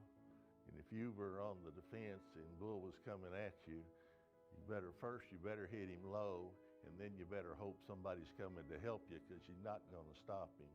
He was like a tractor going down through there.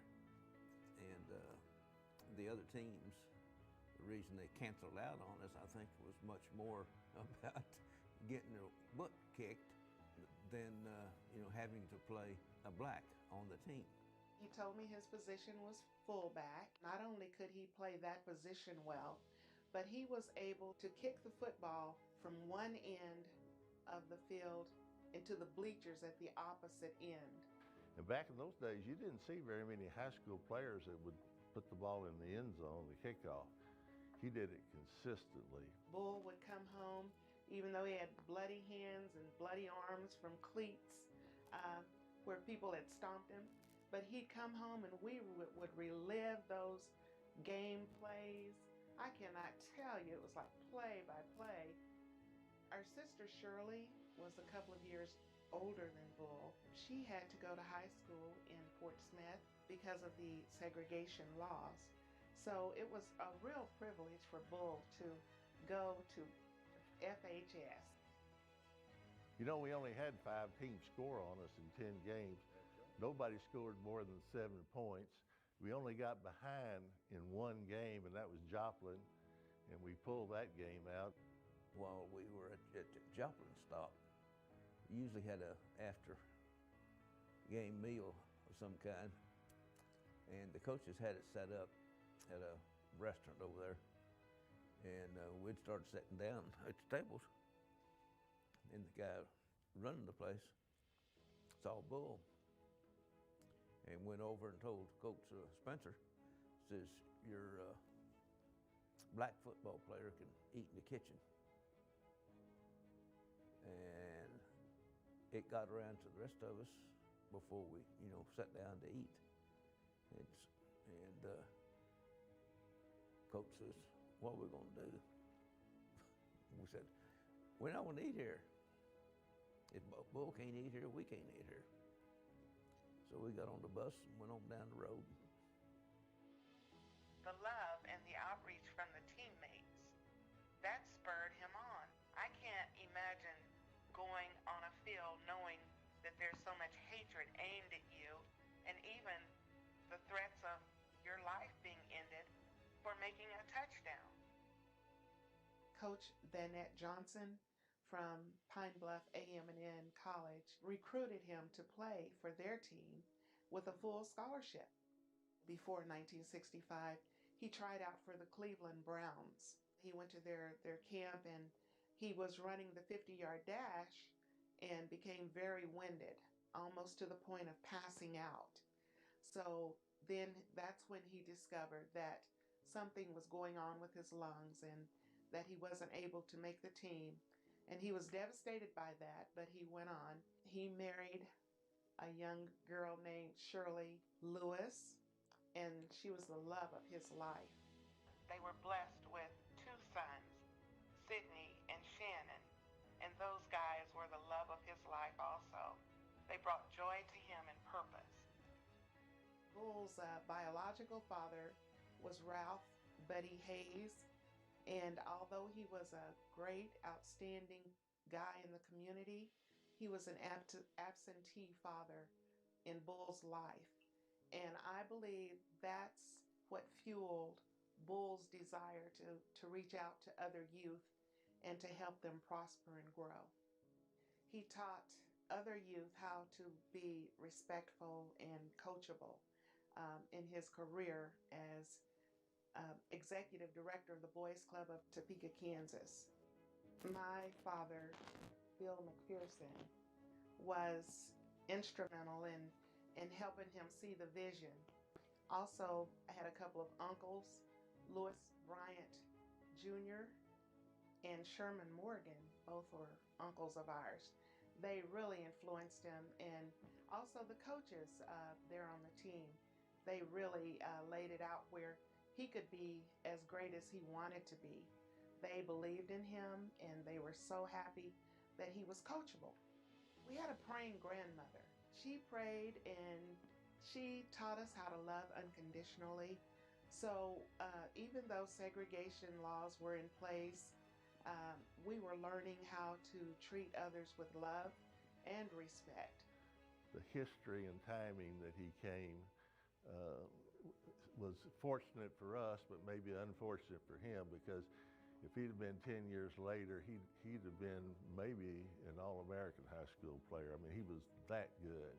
He was the first great black athlete in Fayetteville High School, and I know there's been many, many since, but he did open that door, and I'm just proud to have known him.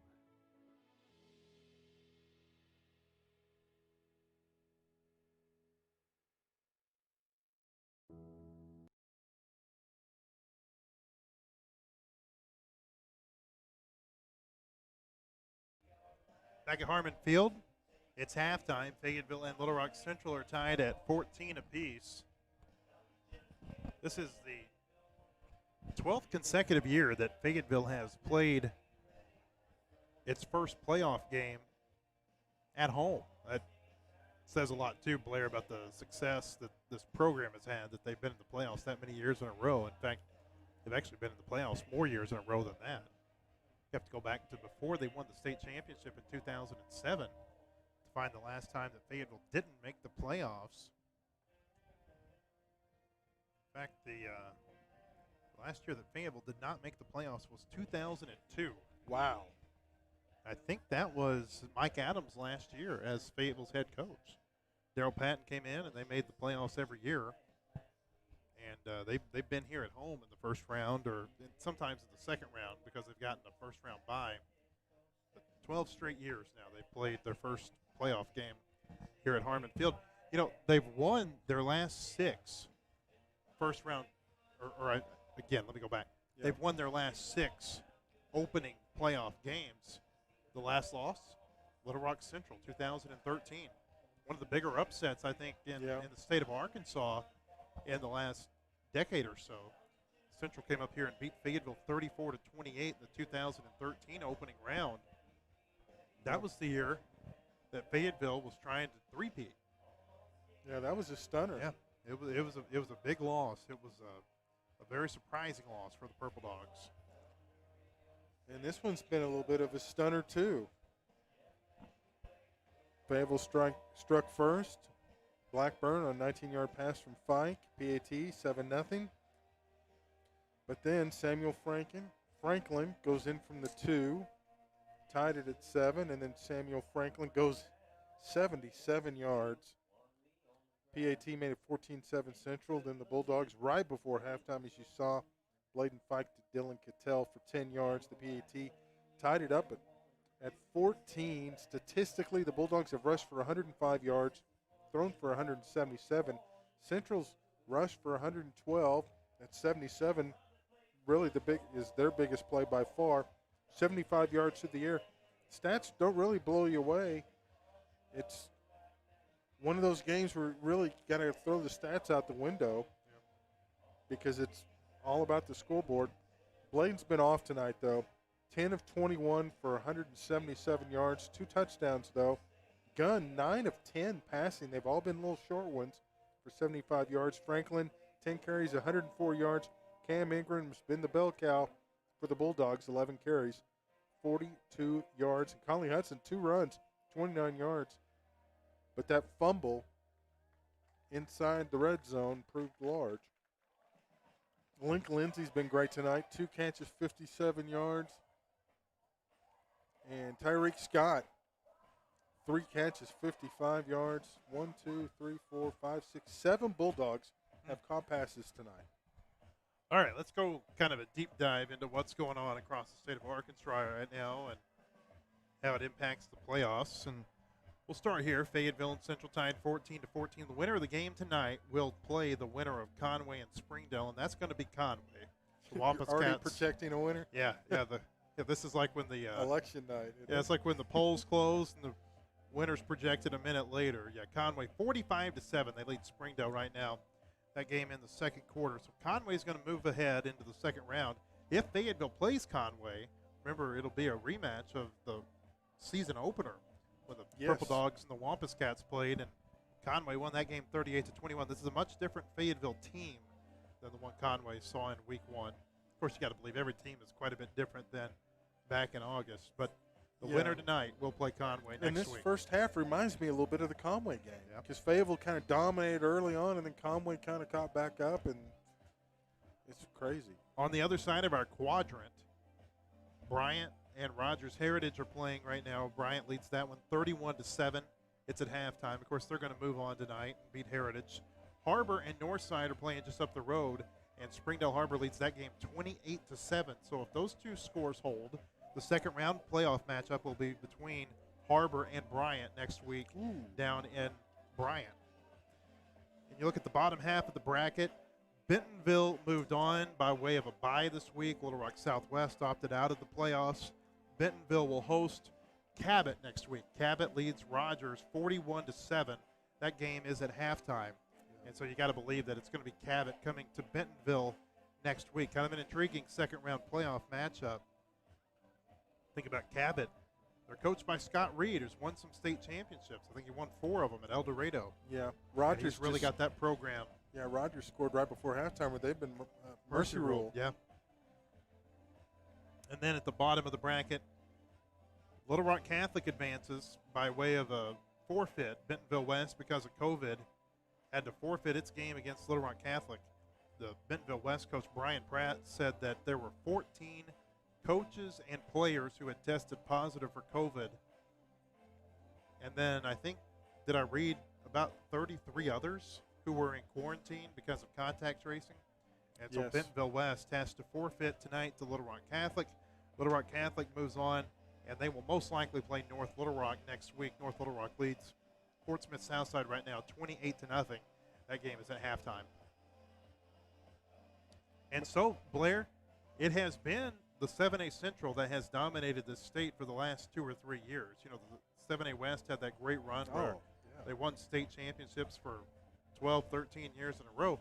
It has been the Central where the power structure has been in 7A. You think about what Bryant's done, what North Little Rock has done. A lot of programs in the Central got tired of getting whipped around by their West counterparts.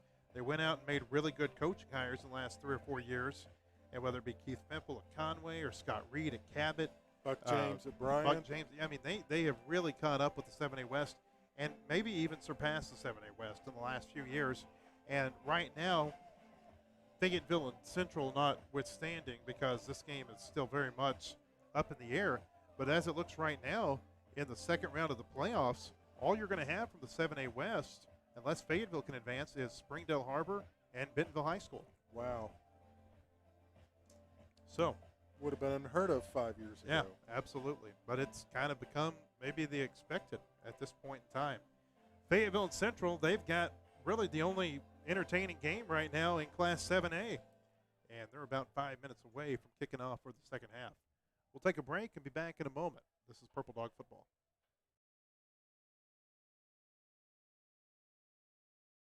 Slim Chicken's new dry rub wings are where it's at.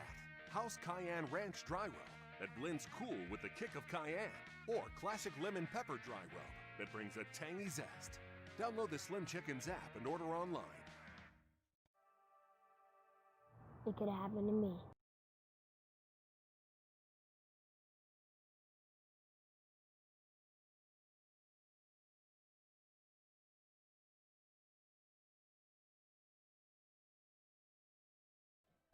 We're back at Harmon Field, and Coleman Stennett caught up with Coach Casey Dick on his way to the locker room. Let's hear what Casey had to say.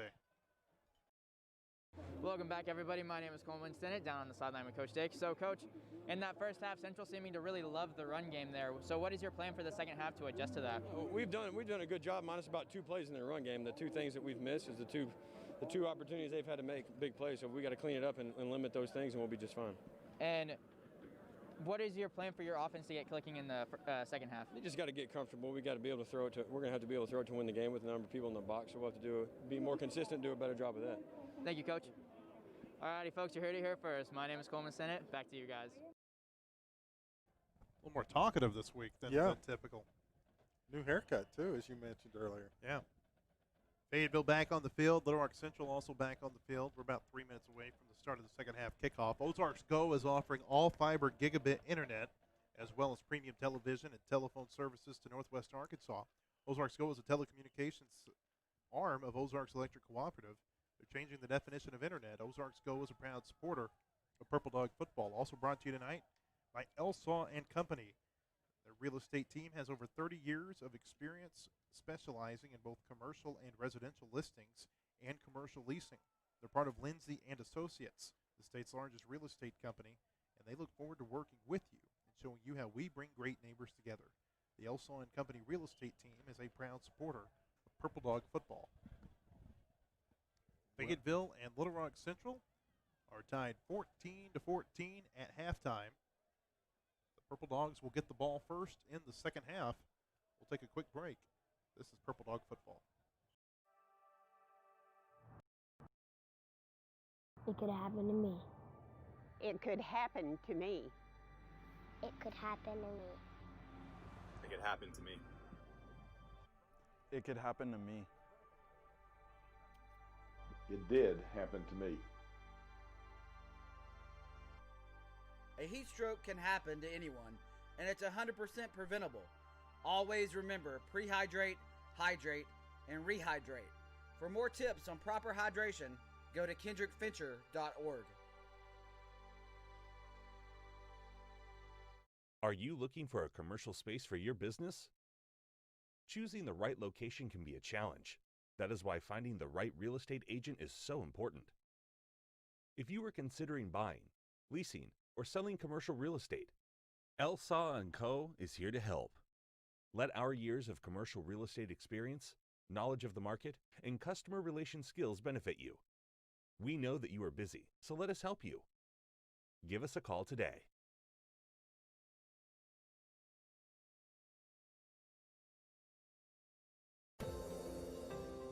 Help us complete the season. Please follow all directives pertaining to seating requirements, face coverings, and social distancing.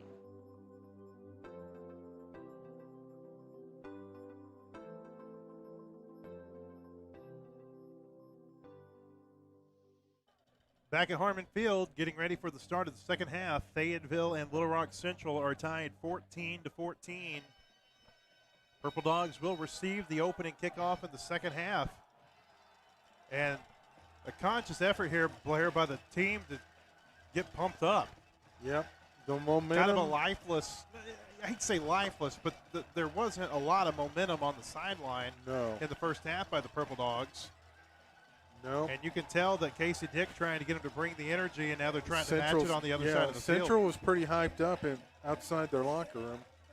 Whoa. It's an onside kick, and Fayetteville falls on it at midfield. Were we ready for play? I guess we were. I guess so. The music was so loud you couldn't hear the whistles. Pretty heads-up move by Central, actually. Parker Crane falls on it for the Purple Dogs. Very heads-up play. That was bizarre. Fayetteville's going to get the ball at midfield, Blair. This is potentially a really big decision by Central. Big gamble by the Tigers. 1st and 10, Bladen Fike takes the snap, gives to Cam Ingram running left side. A flag is out. He's at the 45, the 40. Oh, nice stutter step. Falls forward to the 33-yard line. Got to wait and see what this flag is about. It was thrown by the back judge.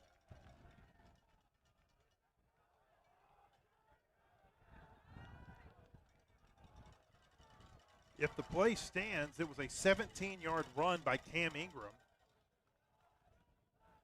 But we're still waiting for the call.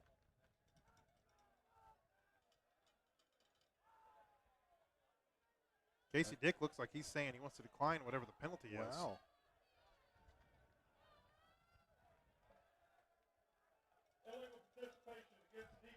Okay. Wow. Oh, so it's going to be 15 yards from the end of the run. That is big. It is. That's going to put Fayetteville in the red zone. They'll put the ball down at the 19-yard line. So it was a 16-yard run by Ingram. 15-yard penalty. Fayetteville's got a 1st and 10 from the 19. How about that? And now we've got a whistle before the snap. And wait for the call. Oh, my. Wow. Well, that'll give Fayetteville a 1st down and 5 at the 14. Central with 2 penalties totaling 20 yards. You kind of lump that in with that really bizarre decision to onside kick, and Fayetteville's inside the 15-yard line. Here's Ingram, 1st down, runs left side. He's taken down at the line of scrimmage. And now we've got some punches being thrown, Blair. I guess a punch wasn't thrown, but a lot of pushes up near the head. The officials have got to get control of this one fast. Looked like that might have been Tyreek Scott who was getting into it. I'm sorry, that was Robinson.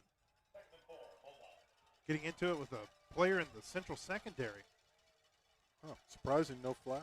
2nd down and short. They give it to Ingram. Cuts up the middle at the 10. He's at the 9. He's got a 1st down.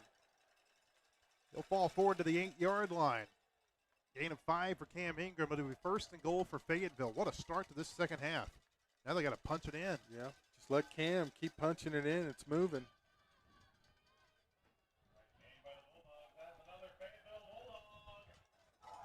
First down and goal for Fayetteville from the 8. Ingram's the tailback, stands behind Fike. They give it to Ingram. Starts left, now cuts up the middle. He's going to be taken down near the line of scrimmage. A couple of nice tackles on this drive by Macklin Thomas. Thomas, the Arkansas State commit.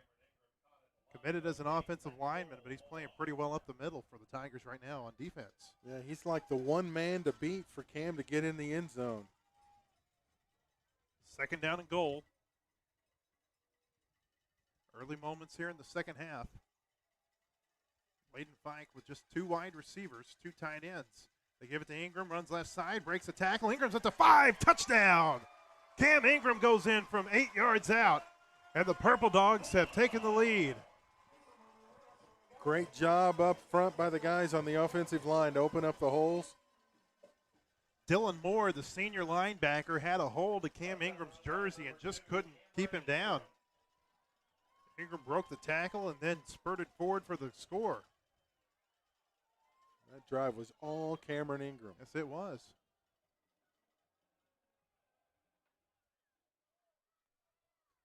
Thomas Needy on to attempt the extra point. Layden Fike puts it down, and the kick is good. And so with 10:04 to play 3rd quarter, our new score, Fayetteville 21, Central 14. This is Purple Dog football.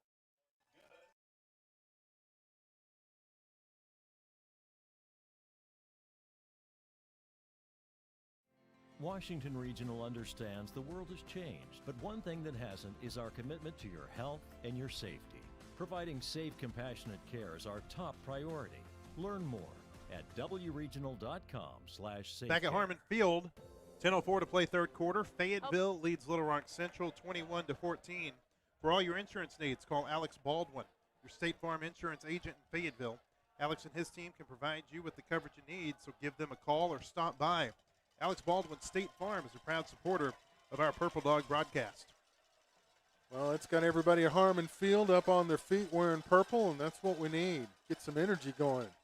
Fayetteville's clearly come out of the locker room with a lot more energy than they had in the first half. And trying to maintain it, too. Waving towels, jumping up and down on the sideline. And Central did just about everything you could to help Fayetteville out. The onside kick, the penalties. Thomas Needy with a high kick. This is going to be taken by Franklin, and he's hit hard. Taken down at the 35-yard line. Big time hit that time by the Purple Dogs. Looked like that was Hayes Blagg who took him down. Mr. Palmer. Or was it Scott? They both wear number 30. I think it was Tyreek Scott who took him down, Blair. Okay.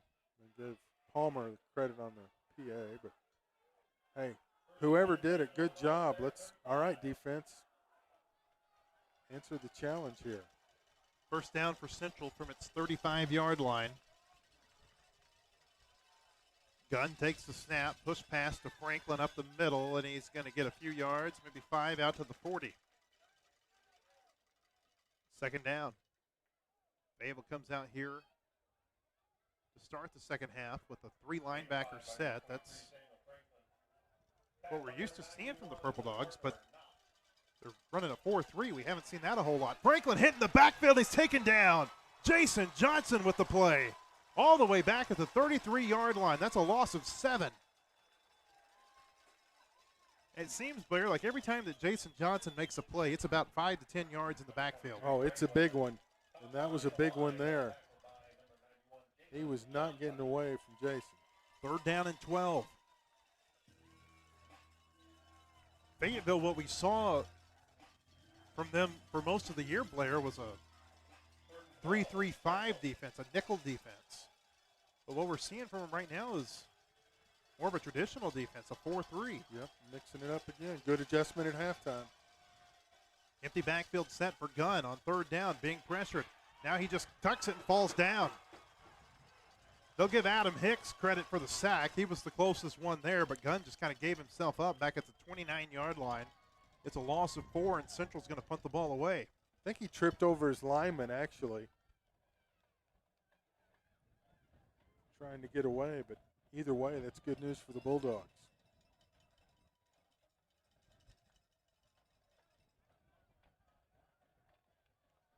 Haven't had a good kick. I haven't had a kick return really of note yet. Now would be a great time for one. Justin Logue stands back inside his 40. Fayetteville brings it. They block it. Fayetteville's got the ball at the 19-yard line. Brooks Juracek with the block. And the Purple Dogs have got it in the red zone again. Brooks Juracek has been such a good special teams player for the Purple Dogs. He's had trouble getting on the field defensively because he's the understudy to Caden Turner. But when he's gotten on the field, he's made some great plays. Outstanding.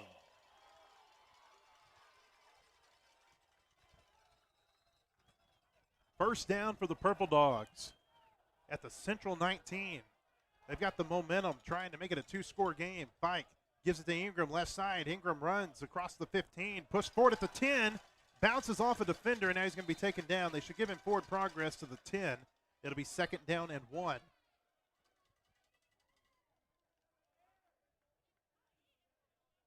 Ingram ran into Hayes Robinson, and Robinson gave him a boost, Blair. Yeah. Hey, help your teammate out. 17 carries, 82 yards. So Cam's getting close to that 100-yard mark. Second and 1. Ingram again cuts up the middle, and he's near the first down marker, but I'm not sure if he's got it. Central did a good job of plugging up the middle that time. Looked like some more shoving going on. Dylan Moore on the tackle that time for the Tigers, and now here comes the power back, Caden Turner. Yep, the torpedo is in. Caden got 3 yards on a carry earlier tonight on the third down and short. You know it's going to him. They give it to Turner. He's got the first down and trying for more. He'll be stood up, and he won't go down. First down yardage to the 8. And it'll be first down and goal. I think he was lobbying to stay in the game, Blair. Yeah. And I think they're going to let him. There. Yeah, there it is. They brought Ingram out, and then they changed their mind. They go back to Caden Turner. First down and goal. 2 tight ends set, 2 receivers left side. Turner behind Fike on first down. Turner takes it a middle across the 5, and it'll be pushed back at the 4-yard line. I was reading a story this week that Casey Dick said that he was hesitant to let Caden Turner run the ball because he didn't want to see him get hurt. But that Caden Turner just kept lobbying to play, and finally in the Springdale game, they let him. And of course, he scored a touchdown that night, scored a couple in short yardage last week against Harbor. Second down, Ingram goes left side, now cuts back up, and he'll get back to the line of scrimmage. It'll be third down and goal. Well, Well, you definitely got to think it's 4 down territory. Clock running, 5:58 to play third quarter. Fayetteville leading 21-14, trying to add more. This Central defense has really stepped up tonight. One of their better games of the year. Yeah. 2 receivers to the right side, 2 tight ends to the left. Now they'll move Reed in motion from the left to the right. Ingram the tailback. They go play action. Fike looking, now throws. The pass is incomplete. He was looking for Tyler Reed, and Reed fell down. He wouldn't have scored had he caught it. And now it's decision time for Casey Dick. Do you take the points, or do you try to go up by 2 touchdowns? Good question. Landon's lobbying to go in. It was a good play call. He just didn't quite have the execution down. I think Casey Dick's going to take a timeout. Yeah, he's going to think about it.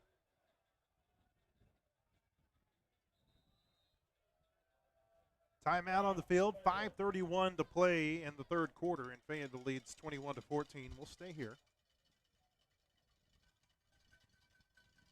Farmers and Merchants Bank and the Bank of Fayetteville know about teamwork. They do it every day with Me Banking that gives customers a here-for-life experience. Farmers and Merchants Bank and the Bank of Fayetteville are member FDIC and proud supporters of Purple Dog football. Well, you got a lot of options you could do. Holiday's in there, a little tight end screen. Or you could run that play they did with Reed just there. I mean, he was wide open. Got a lot of options.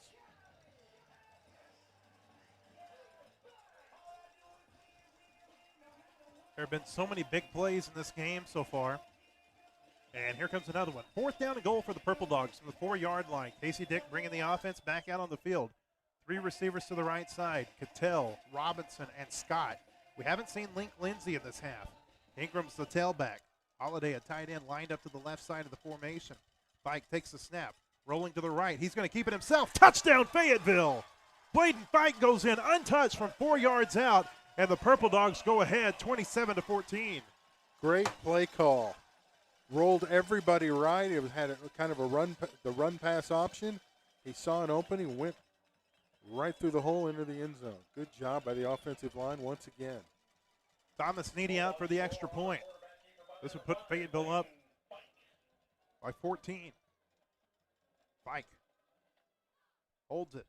Needy puts it through, and with 5:26 to play before halftime, Ironry score Fayetteville 28, Little Rock Central 14. This is Purple Dog football. Help us complete the season. Please follow all directives pertaining to seating requirements, face coverings, and social distancing.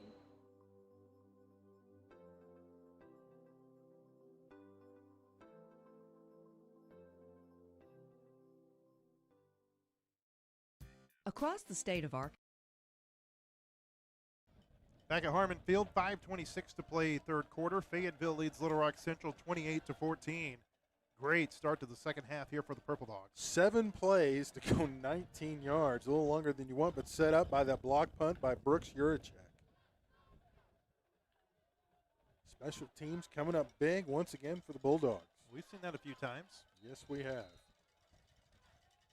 That was Fayetteville's first block punt of the season. They blocked the PAT, they blocked the field goal. They had not blocked the punt yet. They got the hat trick for the season. Needy kicks it away. Good kick. It will be fielded by Benson at the 12-yard line, running to his left across the 20. Benson, flag comes out across the 25. 2 flags out, actually. And they'll ride him out at the 28-yard line. Tyreek Scott on the tackle that time for the Purple Dogs. And now we're going to see what these 2 flags are about. One was thrown by the referee behind the kickoff return, and one was thrown by the back judge behind the kickoff team.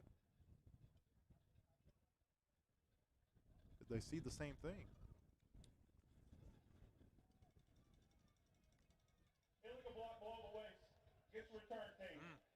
That's going to be a big one. Yep. That's going to move it back almost to the 10-yard line, Blair. Halftime score, Springdale trails Conway 52-7. It's the Mercy Rule and then some down in Central Arkansas. The Wampus Cats are going to play the winner of this game next week. North Little Rock leads Fort Smith Southside 35-0. That game in the third quarter. Also in the third, Springdale Harbor 35, Fort Smith Northside 7. Halftime score, Cabot 41, Rogers 7, And just started the third quarter. Bryant leads Rogers Heritage 31-7. Here it's the Purple Dogs up on the Tigers 28-14. Lawson Gunn takes the snap on first down, being pressured. He's taken down for a sack. Jason Johnson with the sack back at the 2-yard line. And we talked about it, Blair. When he takes you down for quite a bit. That's a 10-yard loss. They'll give him forward progress to the 3, so it'll be a 9-yard loss. It's second down and really long, though, for the Tigers. They've got to get to the 22-yard line. This looks like a different Fayetteville team in the second half. Yes, it does. Momentum is on the Bulldog side. Second and 19 from the 3-yard line. Gunn takes the snap. Fayetteville brings the pressure. He throws down the middle. The pass is caught. Wow. What a catch. Sam Franklin took a huge hit from Braylon Palmer and held on at the 31-yard line. A 28-yard gain, and that'll quiet this crowd for a moment.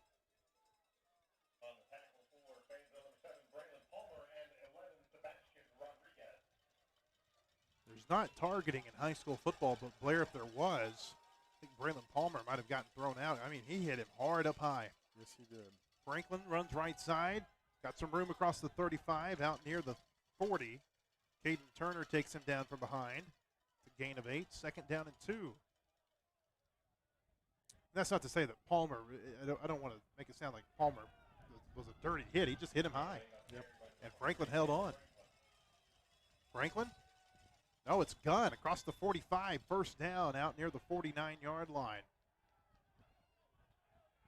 Palmer took him down, and Palmer's walking with a little bit of a limp right now, Blair. That's not good. If we re-aggravated the injury from earlier in the ballgame. First and 10 for the Tigers. They're at their own 49-yard line. Clock running, 3:37 to play in the third quarter. Fayetteville leading 28-14. Austin Gunn takes it.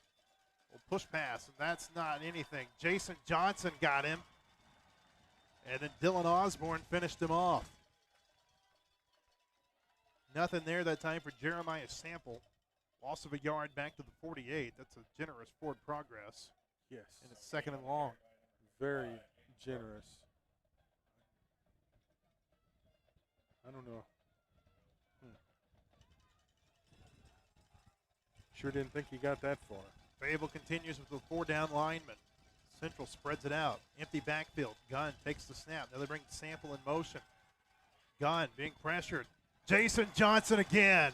Takes him down back at the 46-yard line. What a half Jason Johnson's having for the Purple Dogs. Phenomenal.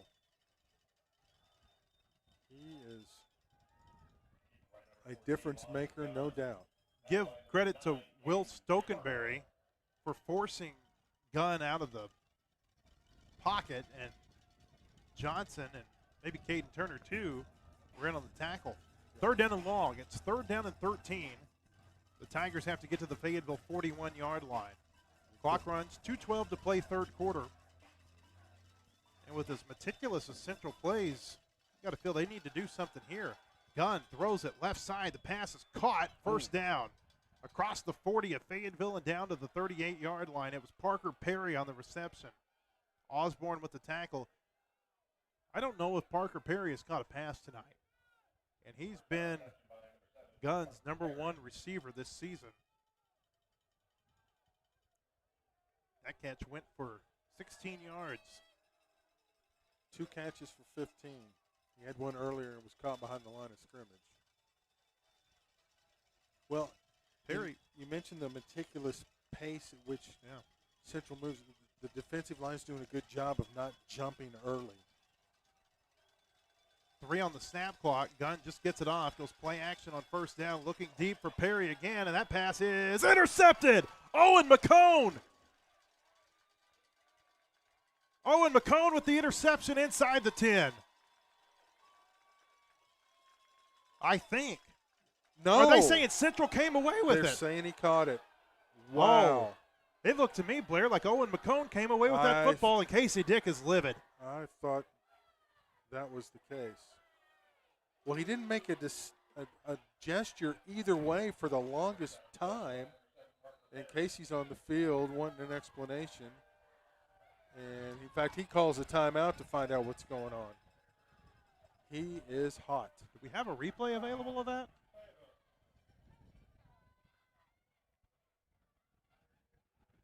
And the Bulldogs are down to one timeout, which you hope doesn't come back to bite I'm looking them. at a replay over in this booth next to us, Blair, and it looked like McCone came away with that football. Yeah, I thought he did too. Unfortunately, we don't have review. The officials are discussing it.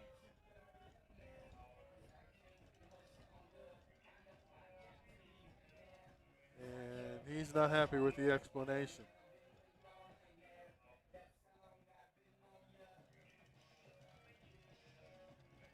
Do we have the ability to show replay? Good question. I'm not sure. I'm asking our guys in the booth. I'm not sure. Do we have the ability to show replay on that? I'd love to see a replay, but they're not going to overturn it. No. It's a 1st and goal for Central. Wow. Owen McCone came away with that football, Blair. He did. First down at the 7-yard line. Gunn takes the snap, gives it to Franklin, runs up the middle, and he's taken down after a gain of 3. And now we've got a little bit of a push and shove go on the Central sideline. Rodriguez is into it with Benson. Got to keep your head right now.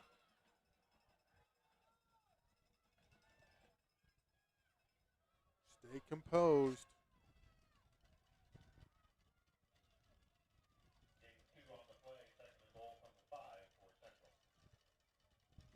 I'm unsure of a few things more than that Owen McCone came away with that football. 2nd and goal, they pitch it left side, and Fayetteville reads that well. Franklin taken down in the backfield. Several Purple Dogs there. Looked like Jason Johnson might have been the first. That's his 4th tackle for a loss in this quarter. Yeah. And now Johnson is hurt. Oh, no. He was asking for help, and he just falls down on the field. And they'll take a look at him with 28 seconds to play in the 3rd quarter. The Park Hill Clinic for Women has proudly served over 4 generations of women since 1965 with comprehensive medical care in 2 locations in Northwest Arkansas. A lifetime of comprehensive, compassionate care is the mission of the Park Hill Clinic for Women, a proud supporter of Purple Dog football. Well, Jason Johnson is slow to get up for the Purple Dogs. And he runs off the field. And I really hope that the Central crowd does not think that was a faked injury to slow them down, because when he got up from the tackle, he put his hand up in the air asking for a substitution, and the coaching staff just didn't see him. And the only thing he could do was either play hurt through the next play or go down, and he chose the latter. 3rd down and goal from the 6-yard line. It should be Fayetteville's ball right now, but the Tigers have it. Yeah. Knocking on the door. Gunn takes the snap, play action, flag on the field. The pass is caught by Parker Perry for a touchdown, but we've got to see what the flag is about. The flag was thrown at the snap, which tells you that it's either offside against Fayetteville or an illegal formation against the Tigers. Well, the Central coach is on the field. It's an illegal formation. That's going to wipe off the touchdown.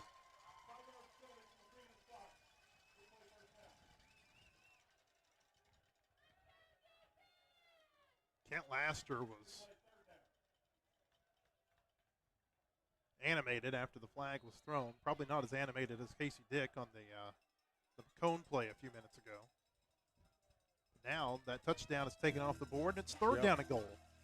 16 seconds to play in the 3rd quarter. Central comes out with 2 tight ends and 2 receivers, and now the Tigers are going to take a timeout.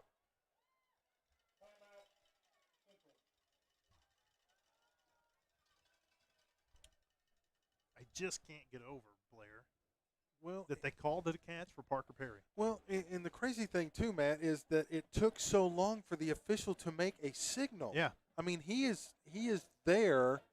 He's got to make a signal either way, and it's like Owen comes out, has the football, the Central player's walking toward the bench, and suddenly he signals first down. It was just, I mean, I'm not saying it's easy to officiate. Yeah, it's not, but you can't have 10 seconds elapse before you make a signal. I mean, It that's didn't look crazy. to me, though, and we haven't seen a replay. I can be proven wrong, but it looked to me like Owen McComb caught the ball. The only thing and there was no question about it. Yeah. The only thing I can think is that official in his mind saw What? saw the Who joint knows? possession and gave it to Yeah. the offense. I mean, that's the only thing I can figure because Owen caught the ball. Yeah, no doubt. And it didn't appear the Central player did, but he must have ruled joint possession. So, but we got to stop him. 3rd down and goal. Gunn's going to go under center for the first time tonight. Takes the snap. Play action. Looking toward the end zone, and the pass is caught. Touchdown, Central. Jackson Cobbs with the touchdown catch from 11 yards out. The Tigers are back within 1 score. Wow. Boy, does that block punt really loom large now?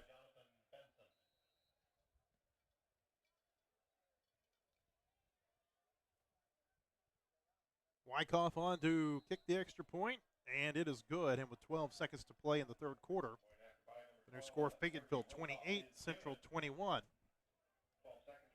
Stay here for and it has gotten quiet again in Harmon Field. Class 7A playoff scores right now. Harbor leads Fort Smith Northside 42-13. That game is in the 3rd quarter. North Little Rock 35, Fort Smith Southside nothing. Conway is going to advance. They lead Springdale at the end of 3, 59-14. Jeez. Cabot 48, Rogers 7. And really maybe the more surprising score of the night is that Bryant only leads Rogers Heritage 31-7 in the 4th quarter. Yeah, you would think that would already had the mercy rule invoked. It was 14-7 at one point. Yeah. I mean, it was who thought Heritage would score in the first half against Bryant? Or period, with how well that defense has played. I mean, that defense has been very, very good this year. They were saying last week on the scoreboard show that some say that Bryant team is the best of the bunch they've had, which is Wyckoff kicks it, and Justin Logue takes it, runs onto his own man at the 10. Logue comes back out across the 20. He's at the 25. Logue tries to get outside. He'll be taken down at the 28-yard line. Yeah, I heard that conversation. There's no doubt that Bryant's good. They beat Conway 70-33 last week. And we've seen Conway. That's a good Conway team, but just put the wood to him. Bryant set the school record for rushing yards in a game last week. I mean, those last two teams were pretty salty, but to say this one's the best. Ooh.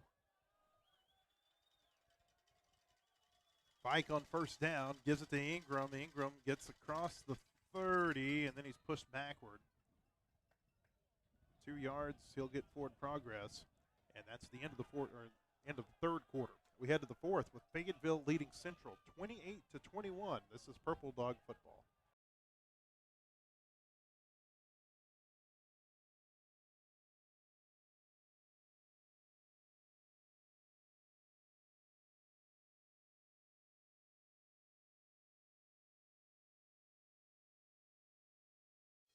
The Elson Company Real Estate Team has over 30 years of experience specializing in both commercial and residential listings and commercial leasing. Let Kurt, Andrew, and Brooke help you meet your real estate needs by calling 479-527-8865 or visiting their website at elsawco.com. As part of Lindsay & Associates, the state's largest real estate company, they look forward to working with you and showing you how we bring great neighbors together. Elson Company and Lindsay & Associates, proud supporters of the Fayetteville Bulldogs. At Slim Chickens. Back at Harmon Field, getting ready to start the 4th quarter. Fayetteville facing a 2nd down and 8 from its own 30-yard line. Purple Dogs lead 28-21. Bladen Fike in the pistol formation. 2 receivers, 1 to each side. 2 tight end set. Play action. Fike throws over the middle. The pass is incomplete. Dylan Moore, I think, got Fike's arm. Otherwise, Tyreek Scott might have had a walk-in touchdown.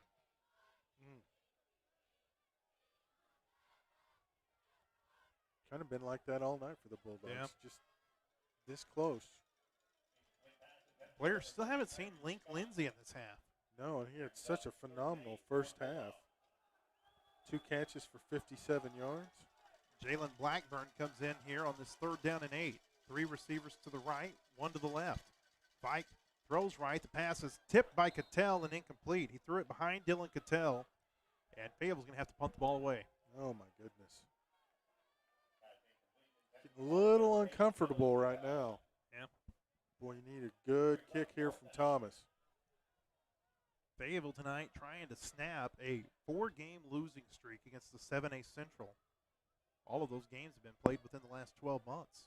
Lost to Bryant in the playoffs last year, and in the non-conference this year lost to Conway. That ball's over Needy's head. Thomas Needy has to go back and get it. Can he get a kickoff? He does. Oh, my goodness. It hits a Central player, and they fall on it at the 10-yard line. Oh, my gosh. He'd been better off almost just, well. Owen McCone just threw it over Needy's head by about 10 yards. And fortunately, it was spinning, so the Central player just fell on it, because otherwise it's a live ball, right? Yeah. He can pick it up and run it in, and there wasn't anybody between him and the end zone. Oh, my goodness, the Dogs are living dangerously right now.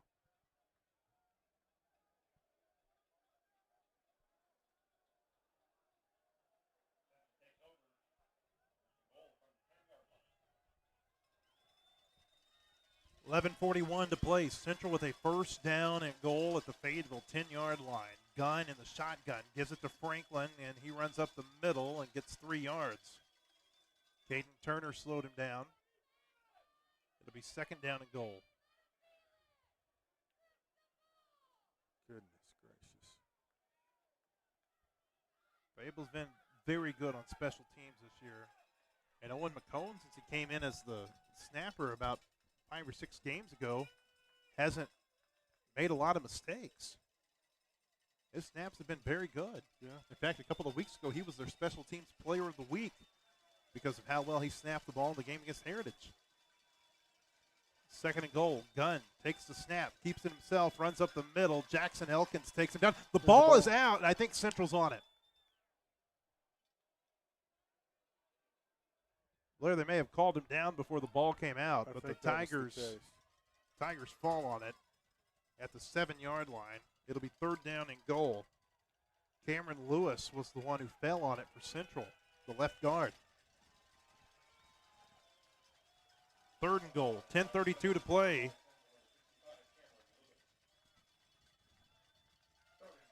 Lawson Gunn looking toward the sideline, 10 on the play clock. And I think Central's going to take this down to talk about it. Yeah, they're going to have to. There's no way they can get a snap off in time. And that'll leave both teams with 1 timeout each, Matt. Yeah. 10:14 to play. The Elsaw & Company real estate team has over 30 years of experience specializing in both commercial and residential listings and commercial leasing. They're part of Lindsay & Associates, the state's largest real estate company, and they look forward to working with you and showing you how we bring great neighbors together. The Elsaw & Company is a proud supporter of Purple Dog football. Been brought to you tonight in part as well by Ozarks Go.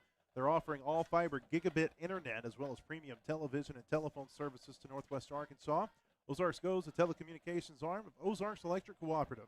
They're changing the definition of internet. Ozarks Go is a proud supporter of Purple Dog football. Hey, this week's Alex Baldwin State Farm Player of the Game was Adam Hicks. Adam, 5 tackles, 3 for a loss, a sack in the win over Harbor. Congratulations to Adam Hicks. This week's Alex Baldwin State Farm Player of the Game, and Alex has sponsored the Bulldog Player of the Week since 2013. We appreciate his support of Purple Dog football, and visit his website, Alex Baldwin. He is your State Farm agent in Fayetteville, and he'll protect your house. The Bulldog defense needs to protect their house right now on this big 3rd down. 3rd and goal from the 7-yard line. Lawson Gunn rolls to his right. He's going to keep it, and he gets 2nd effort into the end zone. Touchdown, Little Rock Central. That looked a lot, Blair, like the touchdown run by Fike in the 3rd quarter. Yes, it did. Yes, it did, unfortunately. Now the momentum has shifted back to the side of the Tigers.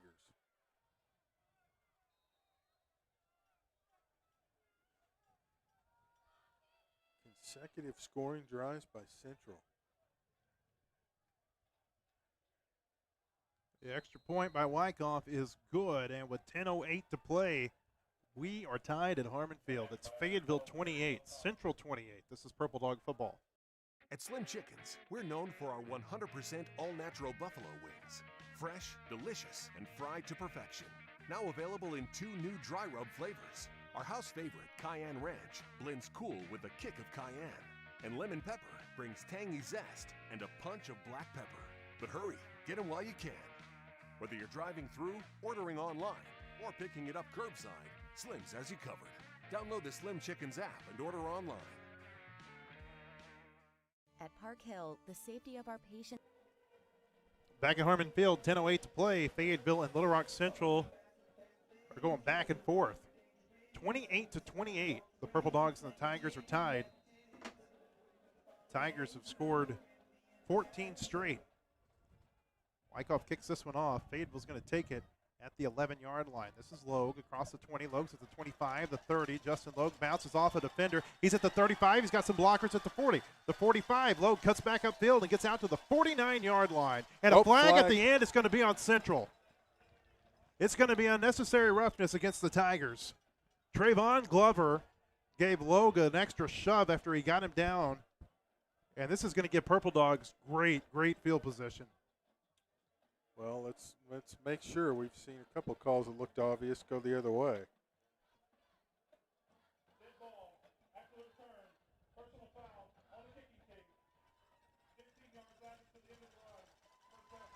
I was as sure of that penalty, Blair, as I was that Owen McCone intercepted the football. Yeah. You saw it happen. Logue went down, and then Glover took his forearm and kind of put it into his chest neck area. Gave him an extra shove into the ground. That's going to give Fayetteville the ball at the 36 of Central. First down, 9:57 to play. Fike takes the snap, gives it to Ingram. Ingram's across the 35. Nice run on first down to the 31-yard line. 5-yard pickup for Cam Ingram. He's nearing 100 yards tonight. 88 unofficially on 20 carries. Got to punch it in. You got to really think whoever can score next is going to be in control of this one. Central just brought Macklin Thomas, the Arkansas State commit, back in to plug up the middle. Ingram stutter steps, and he's taken down at the line of scrimmage. Tripped up, and then Dylan Moore took him down. No gain, 3rd down and 5. Fayetteville's got to do something with this field position. The offense has just kind of hit a wall last couple possessions. They got too many men. Snap it. He didn't see it. 3rd down and 5. Fike with 3 receivers left side. Now looks toward the sideline. Scott is to his right. 3 receivers are to his left. That's Blackburn, Cattell, and Robinson. Ingram, the tailback. Fike looking left all the way. And now he's got to get rid of it. He's hit from behind. The ball's on the turf at the 40. Central's got it out to the 45-yard line. Channing Foster knocked it out. And it was recovered by Cordarian Whitaker. And it's going to be Central's ball at their own 45 with 8:39 to play. Blair, we've talked about it several times. The mistakes just accumulate. Yeah. And you start thinking about all of the different times Fayetteville's had great opportunities in this game and have come away empty-handed. Yeah, the defender over-pursued and got him from behind, and there was no way for him to know that he was back there. But again, you got to have that clock in your head. All right, defense has got to rise up again. First down. 3 receivers right side. Gunn takes the snap. He's going to keep it himself, running left side across midfield. Flag comes out. McCone takes him down at the 40, but this is going to be thrown in the area of holding. Fayetteville's players look beat up and tired. They're slow getting up off the field. This Central team is very physical.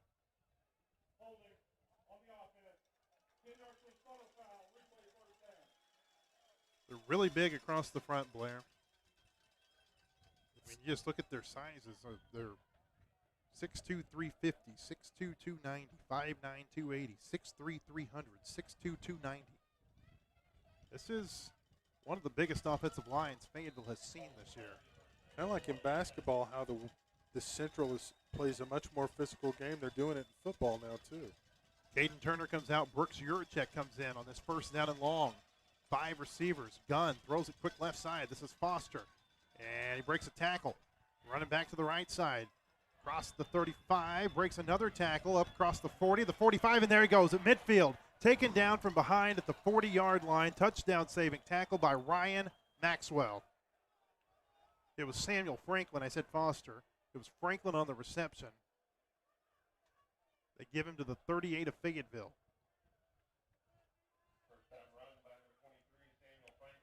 And we were just having a hard time stopping the Central offense. 26-yard catch that time by Franklin, and all of it was after the catch. He must have broken 3 tackles on that run.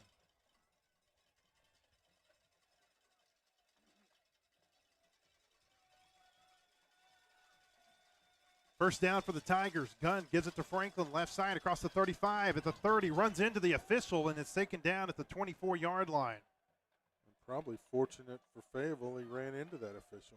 Urachek comes out, Caden Turner back in, but it'll be a first down after the pickup of 14.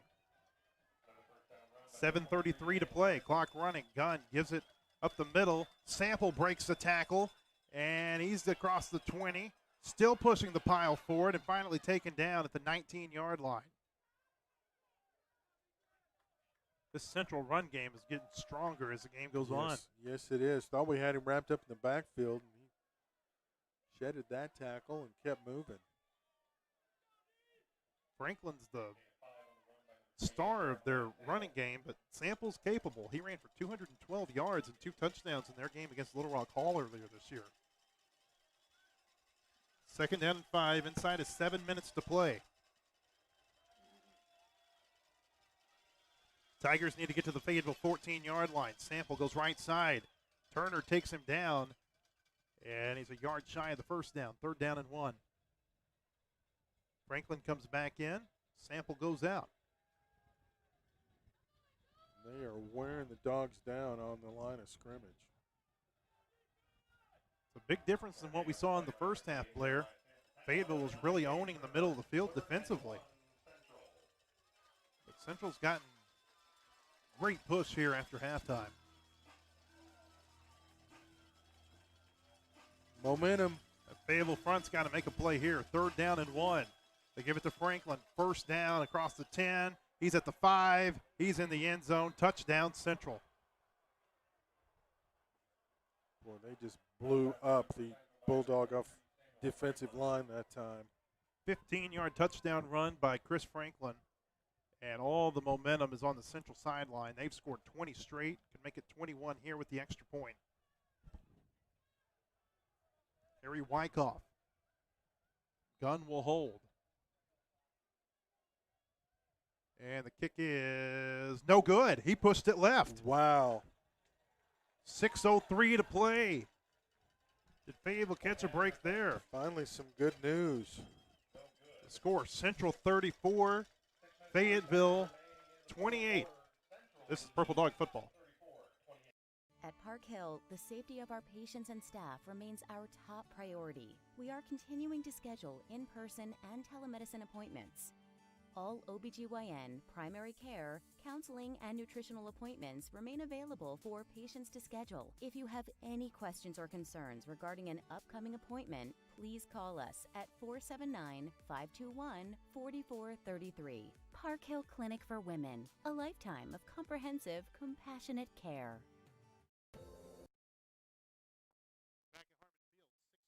Play. Little Rock Central leads Fayetteville 34-28. Score is significant. We'll tell you why in just a second. Wyckoff kicks it off. It's along the ground. Fayetteville will take it. This is Scott at the 25-yard line. He's at the 30 and gets across the 35 out near the 36.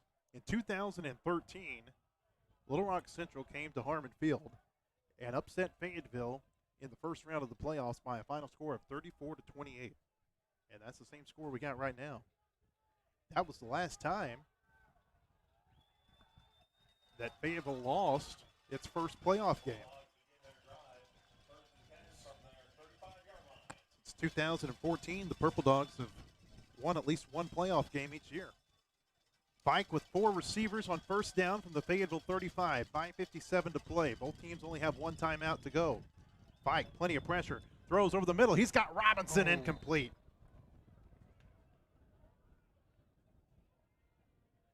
Chris Franklin gets up holding that shoulder that he injured earlier. And he also had Cattell open on the sideline, too, on kind of a extended wheel route. Oh, now they've got a player just went down. Yeah, it's Franklin. He was hurt. It's the shoulder he hurt earlier when he tackled Justin Logue on the punt return.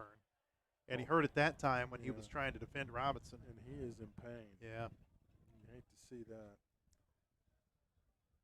5:51 to play. The winner tonight is going to play Conway next week. And where that game is going to be played is going to be dependent upon how this game ends.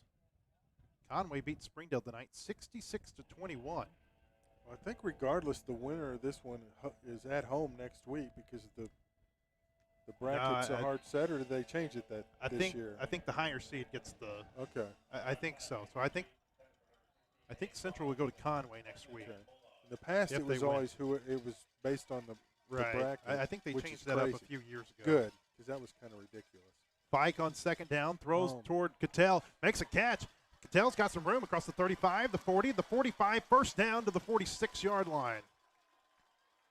Well, that's 2 or 3 times we've seen Fike throw it behind Cattell, and that time Cattell got his hand on it, kind of knocked it up in the air, and got 11 yards. Yeah, kind of paused to make sure he had it, and luckily none of the Tigers teed off on him. 5:45 to play. Fayetteville first down from its own 46-yard line. 4 receivers, Ingram the tailback. They'll bring Cattell in motion.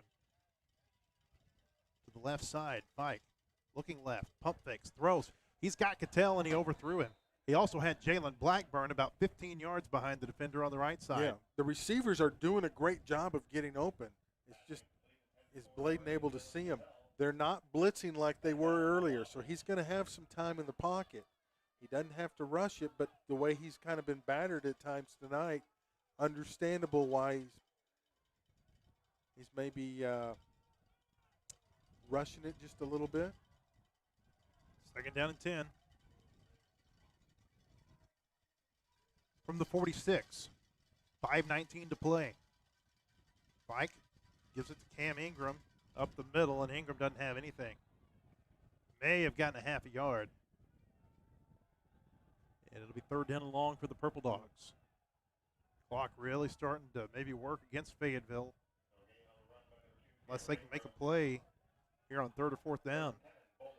Their corners are playing off the receivers almost 10 yards, so you can almost just do a quick hitter here to the right side and pick up 5 at least.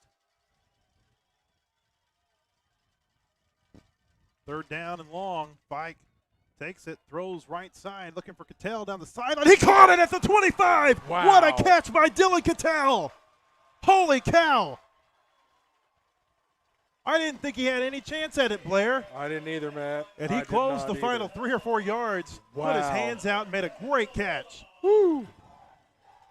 At the 23-yard line. That's a pickup of 31 on 3rd and 10. Clock stopped on the play out of bounds. 4:38 to play. Fike gives it to Ingram. Running right side, hitting the backfield. Spins forward, may have gotten a yard. 2 outstanding catches on this drive by Dylan Cattell, and now Central's got a player slow to get up.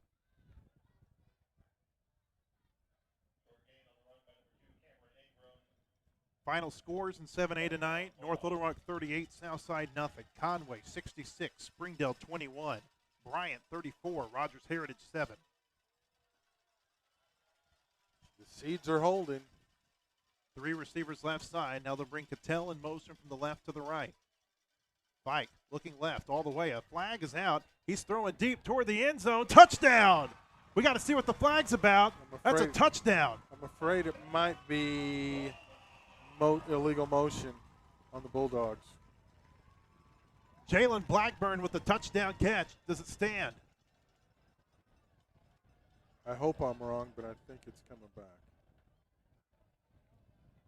Yeah, it's against Fayetteville.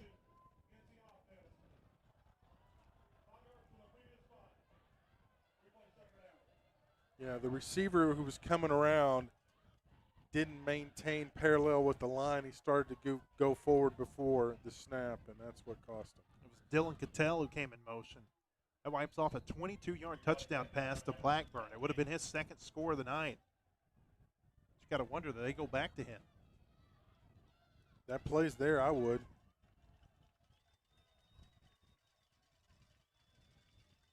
Second down. Fayetteville needs to get to the 13. Fike looking. He's got a man wide open over the middle and doesn't see him. Fike has to roll right. Keeps it. Gets across the 25 and out to the 24-yard line. Had that one man to beat, but he held him up just enough for the reinforcements to come in. And again, as we've seen, the receivers are getting open. Their quarterback's not seeing it right now. Another final score out of Central Arkansas. Cabot 48, Rogers 14. Tough night so far for the 7A West. 3 receivers left side. It's third down. Fayetteville needs 11. Fike, pretty good protection. Now he's got to get rid of it, Blair. Holds on to it. Now throws toward the end zone looking for Tyreek Scott, and he throws it out of bounds. It's fourth down. My goodness.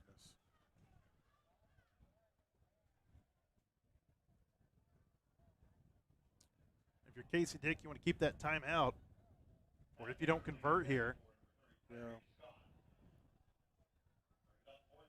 This may be the ball game if Fayetteville can't convert. Could be the season. Biggest play of the year, goes without saying. Fourth down and 11. Fayetteville needs to get to the 13-yard line. 3 receivers left side. Bladen Fike throws. He's got a man at the 10. First down, Fayetteville. Robinson, dives toward the goal line.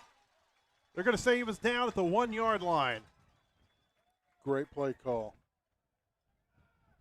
On fourth down and 11, Hayes Robinson gives them 23 yards. And it's first and goal. Breathe a little easier now. Here comes Caden. Yep. Why not? Put the torpedo in there and let him do what he does. Fayetteville's receivers are really taking a beating tonight. We don't know what happened to the Link Lindsey, but he hasn't played. Isaiah Satania was out, and Robinson was injured on that play. Caden Turner stands behind Bladen Fike. Gets it. Touchdown, Fayetteville. Caden Turner goes in from a yard out. It's his 4th touchdown of the season, and the Purple Dogs need an extra point to take the lead. Oh, my goodness. It just doesn't come easy in the playoffs.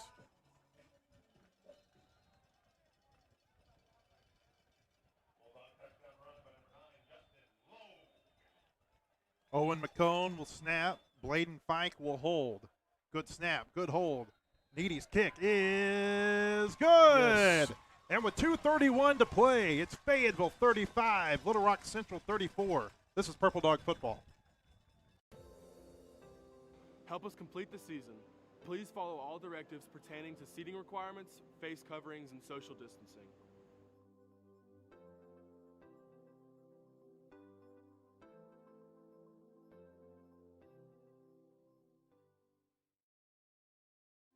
Washington. Back at Harmon Field, 2:31 to play. Fayetteville leads 35-34 over Little Rock Central. This is one of the best playoff games I can remember here at Harmon Field. Yes. A little too close for comfort, though, but good to have that lead. Central missed so many games this year that you really didn't know what kind of team they had. I mean, they had to play North Little Rock, and they played Southwest, who's the worst team in the 7A Central, and they lost to Catholic.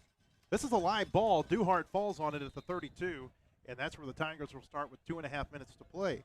But you didn't get to see them play Northside. You didn't get to see them play Cabot. You didn't get to see them play Conway. And based on the way they're playing tonight, Blair, unless they're just playing way over their heads, you got to feel like they would have had a chance in those games. Yeah, they missed 4 games because of COVID. I think that's the most of any 7A team. They played Little Rock Christian, a very good 5A team. They led them 35-30 in the season opener, and then Christian scored 27 unanswered and won that game 57-35. Played Bentonville West within 35-13. This is a capable team. Oh, yes. Gunn on first down, gives it to Franklin, running right side. He breaks a tackle, and there he goes at the 40, the 45, midfield, 45 of Fayetteville, and out of bounds at the 41-yard line. We have just not had an answer for him. 168 yards on 18 carries unofficially. That was a 27-yard gain. 2 receivers to the left side for Gunn. They picked up their pace here. Franklin takes it, and he's taken down at the 40, gain of about a yard. That was Sample on the carry. And you don't know what kind and there's an injury in the middle of the field, and that's a Little Rock Central lineman.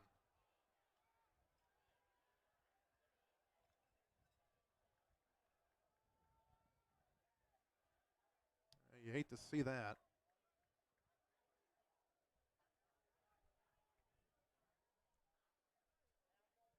That's not a starter, Blair. I'm not sure who that is that they brought in.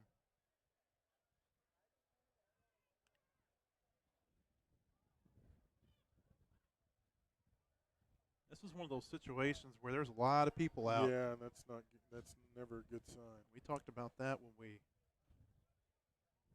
experienced that once already this year. And we certainly have.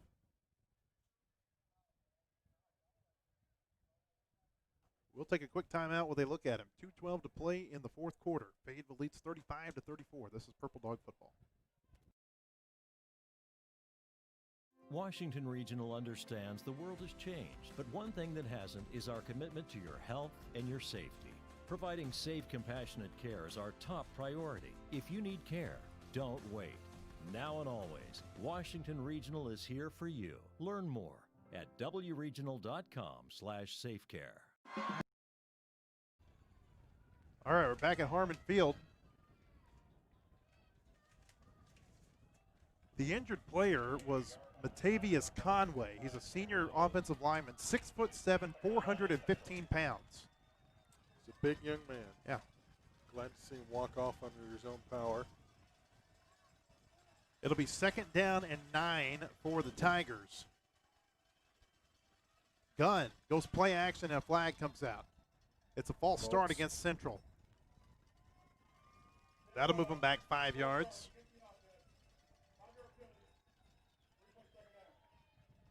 Just 2 games still going on in 7A. Arbor leads Fort Smith Northside 49-21. That game in the fourth quarter up in Springdale. Arbor and Fayetteville are the 7A West last hope for wins tonight. The games that have finished, the West 0-4. Bentonville moved on by virtue of a bye. Of course, Bentonville West had to forfeit its game. 2nd down and 14 from the 45-yard line. Gunn takes the snap, gives it to Franklin, running right side, across the 40 at the 35, and knocked out of bounds by Dylan Osborne. At the 34-yard line, it'll be 3rd down and 3. Don't know what kind of leg Wyckoff has.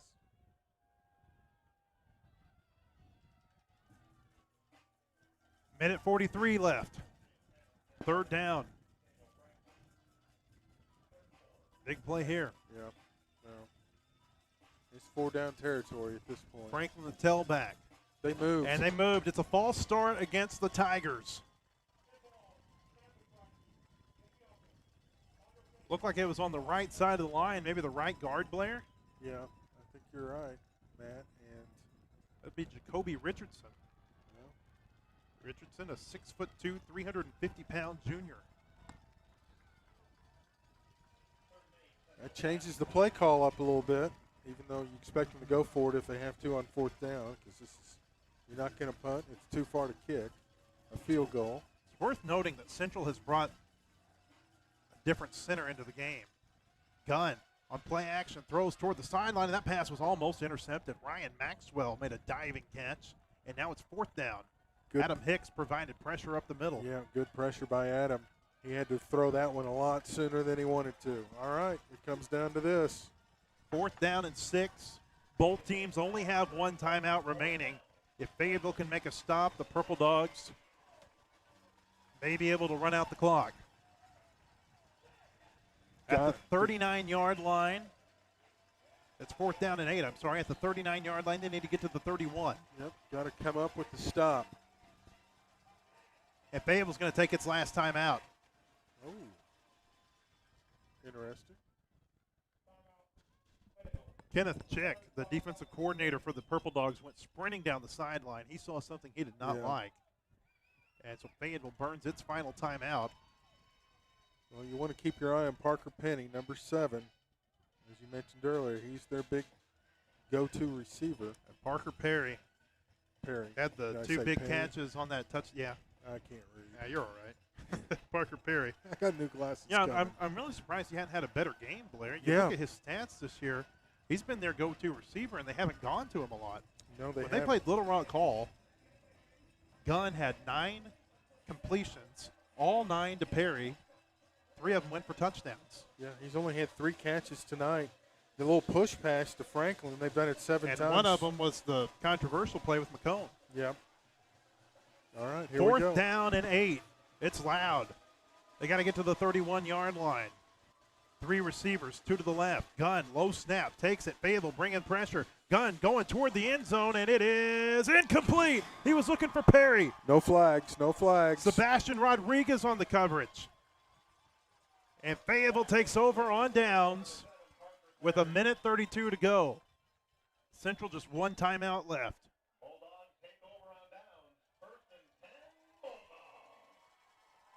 Fayetteville should be able to run it down, Blair, inside of 10 seconds. It's not over yet, guys. First down would end it. Yep. Need clean snaps.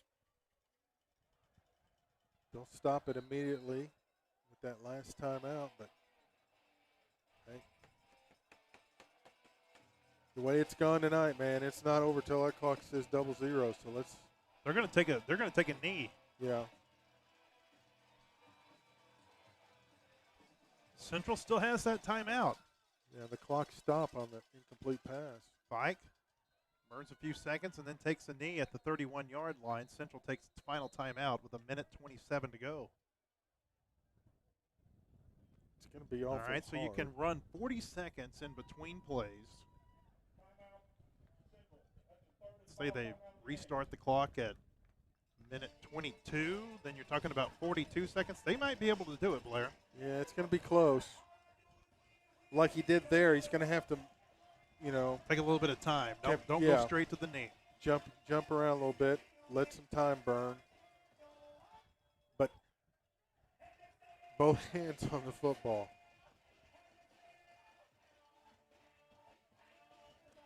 I didn't know if Fayetteville could top the excitement of that win they had over Fort Smith Southside. But this one is coming close. Yes. Well, it's a lot more fun when you're playing with the lead. Yeah.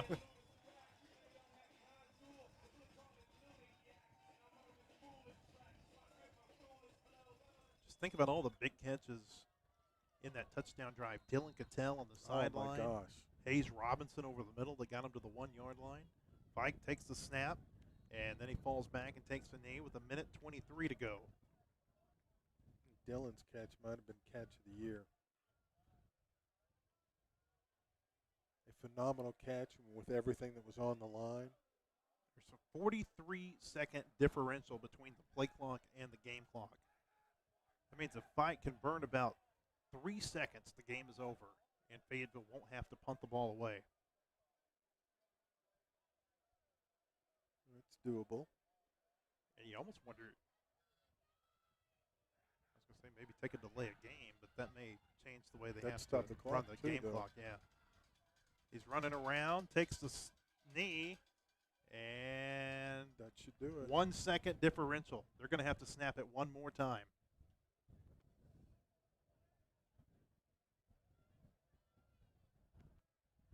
May even be like a half a second differential. There's 25 on the play clock.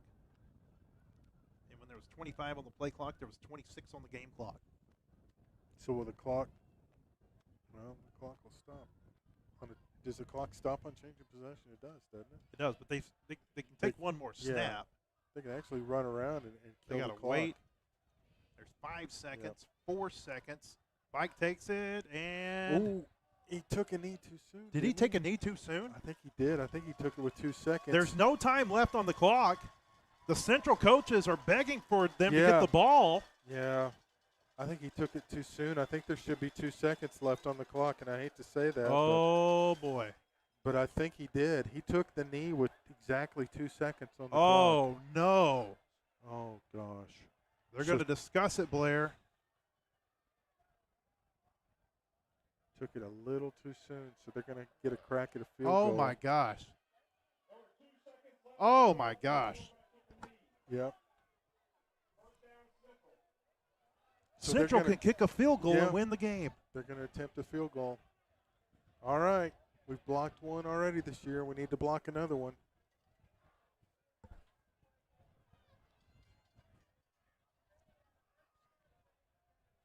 Yep. He took the knee a little too soon. Need to run around a little more. If nothing else, well, it's over now. There's not much you can do about it. But in a situation like that, you're almost better off just running toward the sideline, your bench, whatever. Fayetteville's got to get on the They need to field. get They're lined lining up. up Come for on. a field goal. This would be a 29-yarder to win the game. Wyckoff with gun to hold. Puts it down, and it is. Where is it? Good. He made it. Oh, my gosh. Little Rock Central wins the game. And Fayetteville's season ends in heartbreak.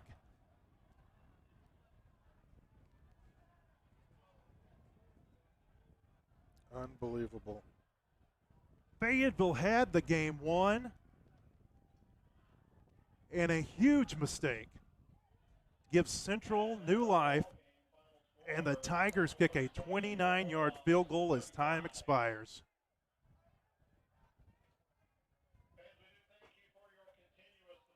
Wow. A hard-fought game. I've never seen anything like it, Blair. Man. I have never seen anything like it.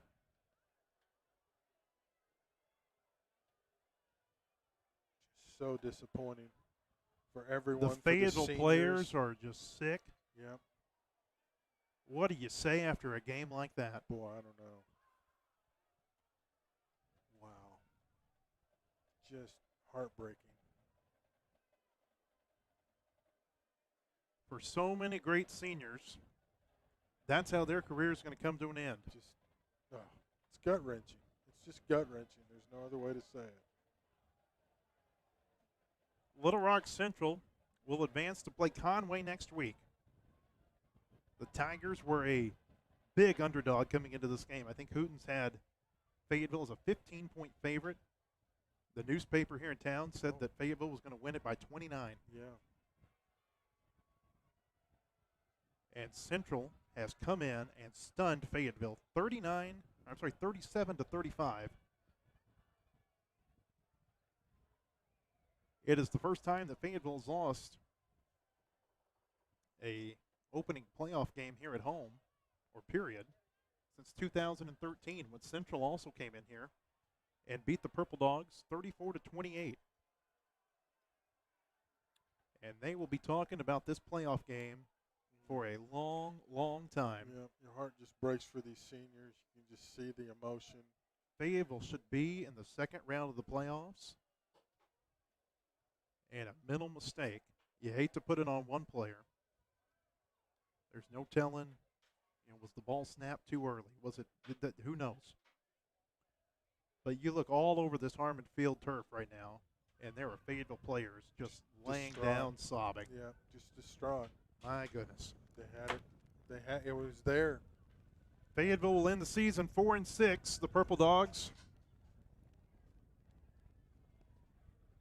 had a great second half of the year after a rough start, and they lose tonight to Little Rock Central 37-35.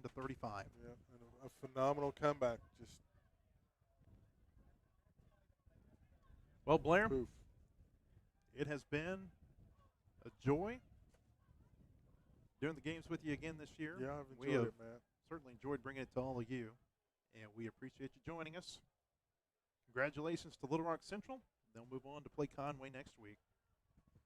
And for the final time tonight, for the final time this year, for Blair Cartwright, I'm Matt Jones. This has been Purple Dog Football.